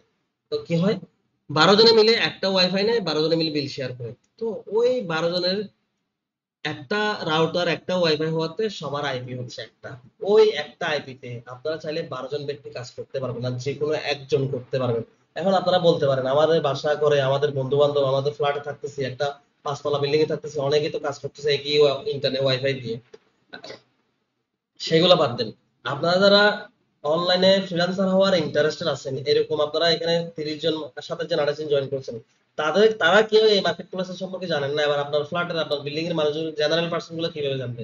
যাদের ইন্টারনেটে ফ্রিল্যান্সিং সম্পর্কে আগ্রহ আছে ইনকাম করার, তারাই এই মার্কেট প্লেস সম্পর্কে জানে না। যারা জেনারেল পার্সন, তাদের তো জানার কোনো প্রশ্নই আসে না। আর যদি জেনে থাকে, তাহলে দেখা যাচ্ছে সেই কাজ করছে, আপনি কাজ করতে পারবেন না। এই জন্য এটাকে ক্যারিয়ার হিসেবে নেওয়া যাবে না, আমি বলছি। ঠিক আছে, তাহলে একই আইপিতে মাল্টিপল অ্যাকাউন্ট ব্যবহার করা যাবে না। এখানে পাবলিক ওয়াইফাই যদি হয়, সেটা ক্ষেত্রে ব্যবহার না করার জন্য বলতেছে। তারপর আমি বলবো করে দেখেন, যদি আপনার হয়, একজন করলে তো ভালো কথা, না করার জন্য বলতেছে। পাবলিক ওয়াইফাই বলতে কি, আমরা যে ওয়াইফাইটা স্বাভাবিকভাবে ব্যবহার করতেছি সেটা হচ্ছে একটা পাবলিক শেয়ারিং একটা আইপি। আমার আইপিটা অন্য কাউকে তারা দিচ্ছে, এখন কথা হচ্ছে যে অন্য কাউকে দিক, কোনো সমস্যা নেই। সেই যাকে দিচ্ছে সে যদি কি ব্যবহার না করে, যাকে দিচ্ছে সে যদি রেপিড এই মার্কেট প্লেসে কাজ না করে তাহলে তো কোনো সমস্যা নাই, ঠিক আছে? তাহলে শেয়ারিং ওয়াইফাই দিয়ে আমরা কাজ করতে পারতেছি। আচ্ছা, এর হচ্ছে কি same IP used with other accounts to do task, একই আইপি দিয়ে অন্য কোনো অ্যাকাউন্টে কাজ করা যাবে না, যেটা এটাতে বলা আছে। তারপর হচ্ছে কি doing other country jobs that you are not from, মানে হচ্ছে কি আপনি এমন কোনো দেশের কাজ করতে পারবেন না আপনি যে দেশের না। আমরা এখানে অ্যাকাউন্ট ক্রিয়েট করার সময় বাংলাদেশ ক্লিক করেছি, আমরা শুধুমাত্র বাংলাদেশের কাজ করতে পারবো, পৃথিবীর আর অন্য কোনো দেশের কাজ করতে পারবো না। এখন শুধুমাত্র বাংলাদেশের কাজ যদি করি, সারাদিনে বাংলাদেশের কাজ থাকবে ওখানে মাত্র 2টা বা 3টা। তাহলে একটা কাজের জন্য যদি আমি কি করি 10 সেন্ট করে আমি হিসাব করি বা 30 সেন্ট করে যদি আমি হিসাব করি, 3টা কাজ করলে আমি 90 সেন্ট পাবো, $1 পাবো না একদিনে। আবার পরের দিন 3টা পাবো না, একটা পাবো, বলা নাই। তাহলে কি আমি এখান থেকে বাংলাদেশে কাজ না থাকলে আমি কিভাবে কাজ করবো? বাট কাজগুলোর পাশে কান্ট্রির নাম লেখা থাকে, বাংলাদেশ, আমেরিকা, চীন, Japan, German, Australia, Kenya, India, Pakistan, Singapore এভাবে লেখা থাকে। আবার কিছু কিছু কাজের পাশে ইন্টারন্যাশনাল লেখা থাকে। ইন্টারন্যাশনাল মানে হচ্ছে কি আপনি যে কোনো, এটা আন্তর্জাতিক একটা কাজ, আপনি আপনার ঘরে বসে ওই কাজগুলো করতে পারবেন। তাহলে স্পেসিফিক কোনো কান্ট্রির কাজ আপনি করতে পারবেন না আপনার কান্ট্রি ছাড়া।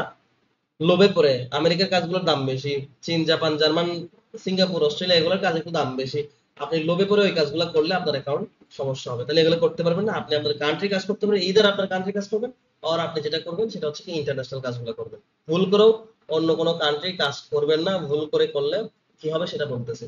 তাহলে এই 4টা কাজ আপনি না করে, যদি না করেন আপনার ঠিকঠাক আছে, যদি এই 4টা কাজের মধ্যে কোনো একটা কাজ যদি আপনি করে ফেলেন ভুল করে বা অবচেতন মনে বলেন বা সচেতন মনে বলেন, যেটা যেভাবেই বলেন, আপনি যদি করে ফেলেন, all this will get you eventually ban. আপনি এই কাজগুলো যদি করেন আপনার অ্যাকাউন্ট অবশেষে আপনার অ্যাকাউন্ট ব্যান হয়ে যাবে। And if you got banned, যদি আপনার অ্যাকাউন্টটা ব্যান হয়ে যায়, ডোন্ট ওয়েস্ট ইউর টাইম, আপনার সময় অপচয় করবেন না মেকিং অ্যানাদার অ্যাকাউন্ট। আপনি এই কাজগুলোর কোনো একটা যদি কাজ করেন আপনার অ্যাকাউন্টটা ব্যান হয়ে যাবে, যদি অ্যাকাউন্ট ব্যান হয়ে যায় আপনি আর সময় অপচয় করবেন না আরেকটা অ্যাকাউন্ট করতে, কারণ আরেকটা অ্যাকাউন্ট হবে না। কেন হবে না? সেম কম্পিউটার সেম আইপি দিয়ে আরেকটা অ্যাকাউন্ট করতে পারবেন না, ঠিক আছে? তো এখানে বিপিএন টিপিএন এর ব্যাপারে আমি আরেকটু গভীর করে বলি। আপনারা এই মার্কেট প্লেসে যখন কাজ করবেন, আপনার device should be one, internet should be one. Device should be one মানে, ডিভাইস শুড বি ওয়ান মানে আপনি যদি কম্পিউটারে কাজ করেন, সারা জীবন এই মার্কেট প্লেসে কম্পিউটারে কাজ করতে হবে। এই কাজগুলো মোবাইল দিয়ে করা যায়। এখন আপনি যদি মোবাইল দিয়ে করেন সারা জীবন আপনাকে এটা মোবাইল দিয়ে করতে হবে, আপনি আবার কম্পিউটারে লগ ইন করতে পারবেন না, ল্যাপটপে লগ ইন করতে পারবেন না। ডিভাইস একটা যেটাতে অ্যাকাউন্ট করছেন সেটাতে সারা জীবন কাজ করতে হবে। এবার ইন্টারনেট শুড বি ওয়ান, আপনি যদি আপনার কম্পিউটারে কাজ করেন সেটা যদি আপনি ওয়াইফাই দিয়ে করেন, ওয়াইফাই দিয়ে করতে থাকতে হবে। মোবাইলের হটস্পট দিয়ে করলে সারা জীবন মোবাইলের হটস্পট দিয়ে করতে হবে, মডেম দিয়ে করলে মডেম দিয়ে করতে হবে। এখন আপনি কাজ করতে করতে হঠাৎ করে কারেন্ট চলে গেছে, আপনার কাছে আইপিএস এর কোনো ব্যাকআপ নাই, কারেন্ট যখন চলে গেছে কিন্তু আপনি বসে আছেন, কোনো কাজ নাই, ল্যাপটপে প্রচুর চার্জ আছে কিন্তু কাজ করতে পারতেছেন না, তখন আপনি চালাকি করে বললেন আমার তো মোবাইলে 5 জিবি 6 জিবি ইন্টারনেট ডাটা আছে, আমি হটস্পট অন করে মার্কেট প্লেসে কাজ করি। আপনি হটস্পট কানেক্ট করছেন, কাজ করতে গেছেন, আপনার অ্যাকাউন্টে সাসপেন্ড হয়ে যাবে। তাহলে device should be one, internet should be one. মোবাইলে করলে সবসময় মোবাইল, কম্পিউটার করলে কম্পিউটার। আবার অনেকে বলেন, প্রশ্নগুলো আমি আপনাদের নেওয়ার আগে আমি নিজে বলে ফেলতেছি কেন, কারণ সবগুলো প্রশ্নের অ্যান্সার কি কি প্রশ্ন আসছে সেটা আমি জানি। অনেকে বলবে যে আমার বাসায় যে অ্যাকাউন্ট আমি করেছি, আমি যেখানে চাকরি করি, আমার 8 ঘন্টার ডিউটি, কিন্তু আমাকে মূলত কাজ করতে হয় 4 ঘন্টা, আরো বাকি 4 ঘন্টা আমি বসে থাকি, কোনো কাজ থাকে না। ওই সময় কি আমি কাজটা করতে পারবো না?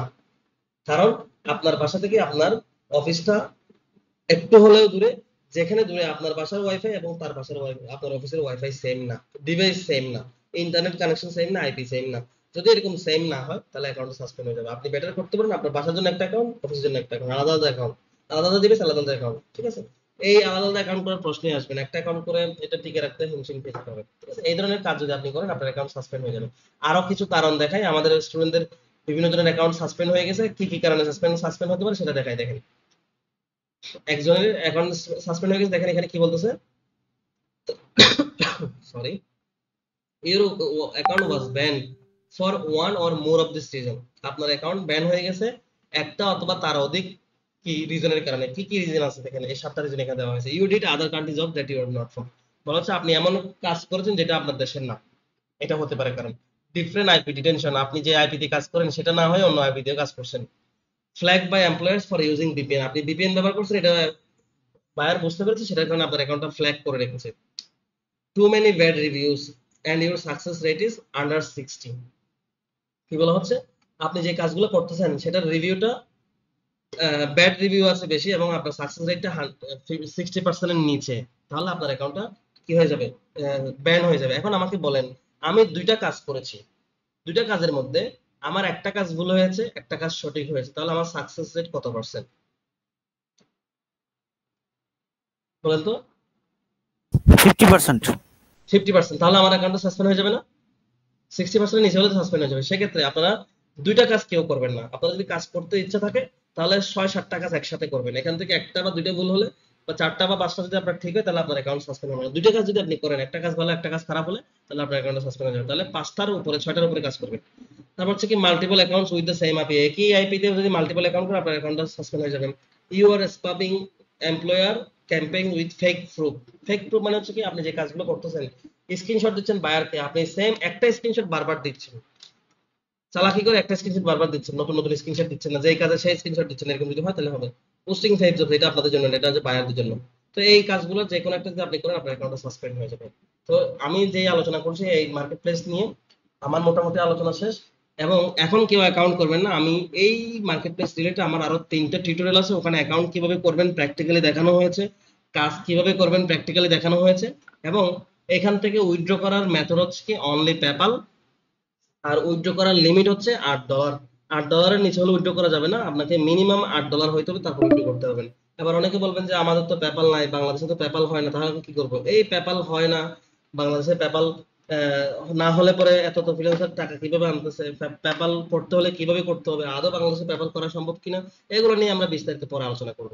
এই পর্যন্ত আমাদের এই আলোচনা থাকবে। পেপ্যাল নিয়ে আমরা পরবর্তী আলোচনা করবো। পেপ্যালের আলোচনা প্রায় আধা ঘন্টা ধরে করতে হবে, অনেক প্রশ্ন থাকে, সেটার জন্য আমরা পরে আলোচনা করবো। এখান থেকে কিভাবে উইথড্র করতে হবে, কিভাবে টাকা আপনার পকেটে বিকাশে নগদে আনতে পারবে, সেটা নিয়ে পরে আলোচনা করবো।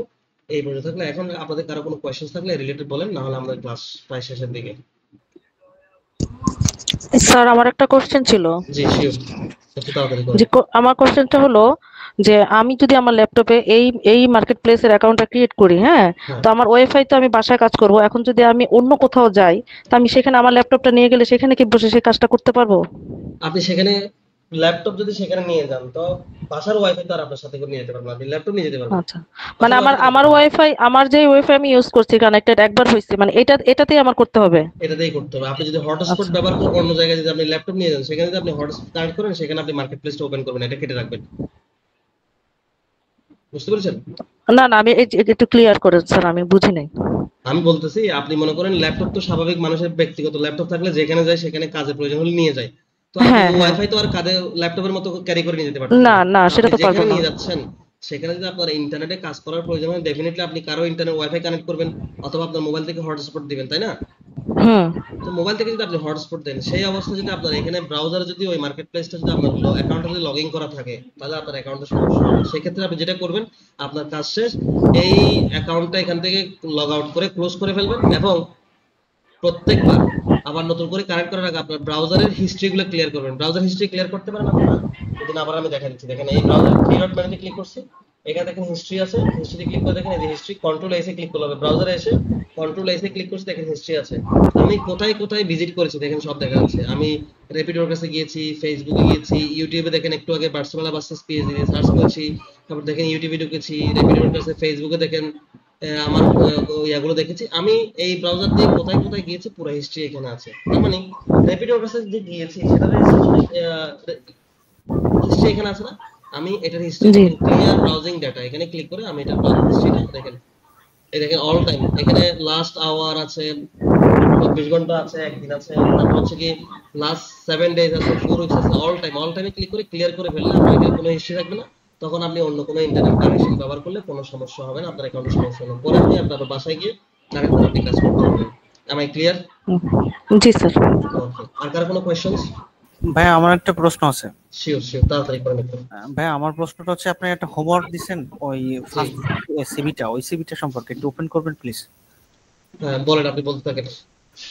এই সিভিটাই যে উপরে যে শেপটা নেওয়া হয় যে ছবির উপরে একেবারে বাম পাশে উপরে, ওইখানে কি দুটো শেপ ভাইয়া? এটাই তো প্রশ্ন, এগুলোই তো কাজ। এইটা একটু বোঝার জন্য এটা আপনি চাইলে দুইটা শেপ দিয়ে করতে পারেন, চাইলে আপনি একটা শেপ দিয়ে করতে পারেন। এটাতে একই দেখি দেওয়া হবে। আপনি চাইলে দুইটা শেপ দিয়ে করতে পারেন, একটা শেপ দিয়ে করতে পারেন। একটা শেপ দিয়ে করলে কিভাবে করতে হবে, দুইটা শেপ দিয়ে কি করলে কিভাবে করতে হবে, এটা আপনি চেষ্টা করেন, না পারলে পরবর্তী ক্লাসে শুরু থেকে শেষ পর্যন্ত দেখে দেওয়া হবে। আচ্ছা ঠিক আছে ভাইয়া, ধন্যবাদ। জি, আর কার কোনো কোয়েশ্চেন্স আছে? একটু তাড়াতাড়ি করবেন, আমাদের ওই যে কেটে যাবে, সেজন্য আর 12 মিনিট সময় আছে। স্যার আমি ওই চ্যাট মেসেঞ্জারে অ্যাড হই নাই স্যার এখনো। চ্যাট মেসেঞ্জারে অ্যাড হন নাই? কেন অ্যাড হন নাই? আপনাকে বলা হয়েছিল মেসেঞ্জার গ্রুপে অ্যাড হওয়ার জন্য আমাকে ফ্রেন্ড রিকোয়েস্ট পাঠাবেন, তারপর আমাকে মেসেজ করবেন বেস নাম্বার লিখে। হয়তো ফ্রেন্ড রিকোয়েস্ট পাঠান নাই, আমি আপনার মেসেজ পাইনি, নাহলে বেস নাম্বার দিন না, আসসালামু আলাইকুম লিখে বসে আছেন, এরকমও হতে পারে। আমি বলেছি আমাকে সালাম কালাম দেওয়ার দরকার নাই, এত টাইম নাই সালামের উত্তর দেওয়ার। ওখানে আপনি লিখবেন, বেস নাম্বারটা মেনশন করবেন, ফ্রেন্ড রিকোয়েস্ট পাঠিয়ে, তাহলে আমি আপনাকে অ্যাড করে নেব। সবাই অ্যাড হয়েছে, আপনি কেন বাদ পড়ে গেছেন? তার মানে আপনি করেন নাই, মানে ইয়া করেন নাই, হ্যাঁ স্যার আমি একটু ব্যস্ত ছিলাম স্যার, আজকে দিচ্ছি স্যার। ঠিক আছে, ওকে স্যার। আর কারো কোনো কোয়েশ্চেন থাকলে বলেন। ভাই আমার একটা প্রশ্ন ছিল। শিওর। আচ্ছা, এই যে রুলস গুলো আপনি বললেন, এই মানে অ্যাকাউন্ট ক্রিয়েট করার ক্ষেত্রে, এগুলা কি সব মার্কেট প্লেস ব্যবহার করার ক্ষেত্রে না এইটার? না না, শুধু এইটা। এই কারণেই তো বলছি যে এটাকে ক্যারিয়ার হিসেবে নেওয়া যাবে না। অন্য মার্কেট প্লেস এমন না, অন্য মার্কেট প্লেস আপনি একটা অ্যাকাউন্ট করছেন, আপনি দেশে ব্যবহার করেন, বিদেশে ব্যবহার করেন, আপনি আপনার কাছে 5টা ডিভাইস আছে, আপনি 5টা ডিভাইসে ব্যবহার করেন, হাজার হাজার ইন্টারনেটে ব্যবহার করেন, কোনো সমস্যা নেই। এই মার্কেট প্লেস গুলো আলাদা করে। হ্যালো জি হ্যালো জি বলেন। আচ্ছা, আমি যদি পকেট রাউটার ব্যবহার করি, তো পকেট রাউটারটা আমি তো যেখানে সেখানে নিতে পারবো, ওটা দিয়ে করলে কোনো সমস্যা হবে? হ্যালো, সরি আমি আপনার প্রশ্ন বুঝতে পারিনি, আবার একটু বলবেন। মানে ইন্টারনেট কানেকশনটা আমি যদি পকেট রাউটারে ব্যবহার করি, তাহলে সেটা তো আমি যেখানে সেখানে নিতে পারবো। হ্যাঁ, তাহলে আপনাকে সবসময় পকেট রাউটারে ব্যবহার করতে হবে, অন্য কোনো ইন্টারনেট কানেক্ট করতে হবে না। মানে ওটা দিয়ে করলে তাহলে আর সমস্যা হবে না? সমস্যা হবে না, সবসময় ওটা দিয়ে ব্যবহার করতে হবে, অন্য রাউটার ব্যবহার করলে তখন প্রবলেম হয়ে যাবে। মানে device should be one, internet connection should be one. একটা কানেকশন ব্যবহার করতে হবে, একটা ডিভাইস ব্যবহার করতে হবে। আর আপনি যেটা দেখালেন, মানে ওই হিস্টরি ক্লিয়ার করলে কি করা যাবে না?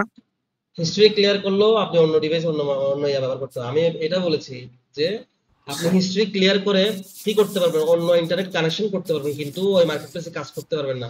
এমন হয় না যে আমি কি এই মার্কেটপ্লেসে কাজ করার জন্য কি আমি অন্য ইন্টারনেট আমার কম্পিউটারে ব্যবহার করতে পারবো না? তাহলে তো আমার জন্য এই মার্কেটপ্লেস কাজ করাচ্ছে, ওটা আমার জন্য বেশি চ্যালেঞ্জিং হয়ে যাচ্ছে। যেমন আমার ল্যাপটপ আছে, আমি অফিসের কাজে আমাকে মিশনে যেতে হয়, আমি বাসাঞ্চল যাই, আমি টেকনাফ যাই, আমার কক্সবাজারে কাজ করতে হয়, আমাকে বিভিন্ন উপজেলায় কাজ করতে হয় আমার অফিসের কাজে। অফিস আমাকে ল্যাপটপ দিয়েছে, আমি ওই ল্যাপটপ আমার ব্যক্তিগত ব্যবহার করতেছি। তো দেখা যাচ্ছে আমি এখান থেকে আমি বাসাঞ্চল গিয়েছি, আমার ওয়াইফাই তো আমি কাঁধে করে নিয়ে যেতে পারি না, তখন ওখানে আমাকে ইন্টারনেট কানেক্ট করে কাজ করতে হচ্ছে। তখন দেখা যাচ্ছে আমি ইন্টারনেট কানেক্ট করে কাজ করতে গেলে আমার ওই মার্কেট প্লেসে সমস্যা হচ্ছে। তখন আমরা কি করতেছি, ওই ব্রাউজারটা হিস্ট্রি ক্লিয়ার করে দিয়ে ওই মার্কেট প্লেসটা আমি যতদিন ওখানে থাকতেছি ততদিন আমি আর ওপেন করতেছি না। বাসায় এসে সেম ডিভাইস সেম ইন্টারনেটে হলে পরে তখন আমি ওপেন করছি, তখন আমি কাজ করতে পারতেছি। আশা করি আমি বোঝাতে পেরেছি। ঠিক আছে জি, আর কারো কোনো কোশ্চেন থাকলে একটু করবেন প্লিজ। স্যার টিউটোরিয়াল গুলো কি ইয়েতে দেওয়া হবে, মেসেঞ্জার গ্রুপে নাকি পেজে? ফেসবুক গ্রুপে দেওয়া হবে। মেসেঞ্জার গ্রুপে দিলে হয় কি, আপনি 5 জন 10 জন মেসেজ করছে, এটা উপরের দিকে চলে যাচ্ছে, আর 5 জন 10 জন মেসেজ করছে, উপরের দিকে চলে যাচ্ছে। গ্রুপে হলে তো আপনি সিরিয়াল বাই পাবেন ক্লাসের সাথে সাথে। জি জি জি, আর কি বলতে চাচ্ছেন? এই ওয়েবসাইটটাকে ভেরিফাই করার জন্য কোনো টাকা ইনভেস্ট করা লাগবে না? বুঝি নাই। মানে এই ওয়েবসাইটে প্রথমবার কাজ করার জন্য কি টাকা ইনভেস্ট করা লাগবে? কোনো ডলার? একদম ফ্রি, 100% ফ্রি, কোনো টাকা পয়সা নাই। এরকম টাকা পয়সা ইনভেস্ট করে কাজ করা যায়, এরকম পেইড মার্কেটও আছে, আপনার ইন্টারেস্ট থাকলে সেটাও বলতে পারি, সমস্যা নেই। জি, আর কারো কোনো কোশ্চেন থাকলে বলেন।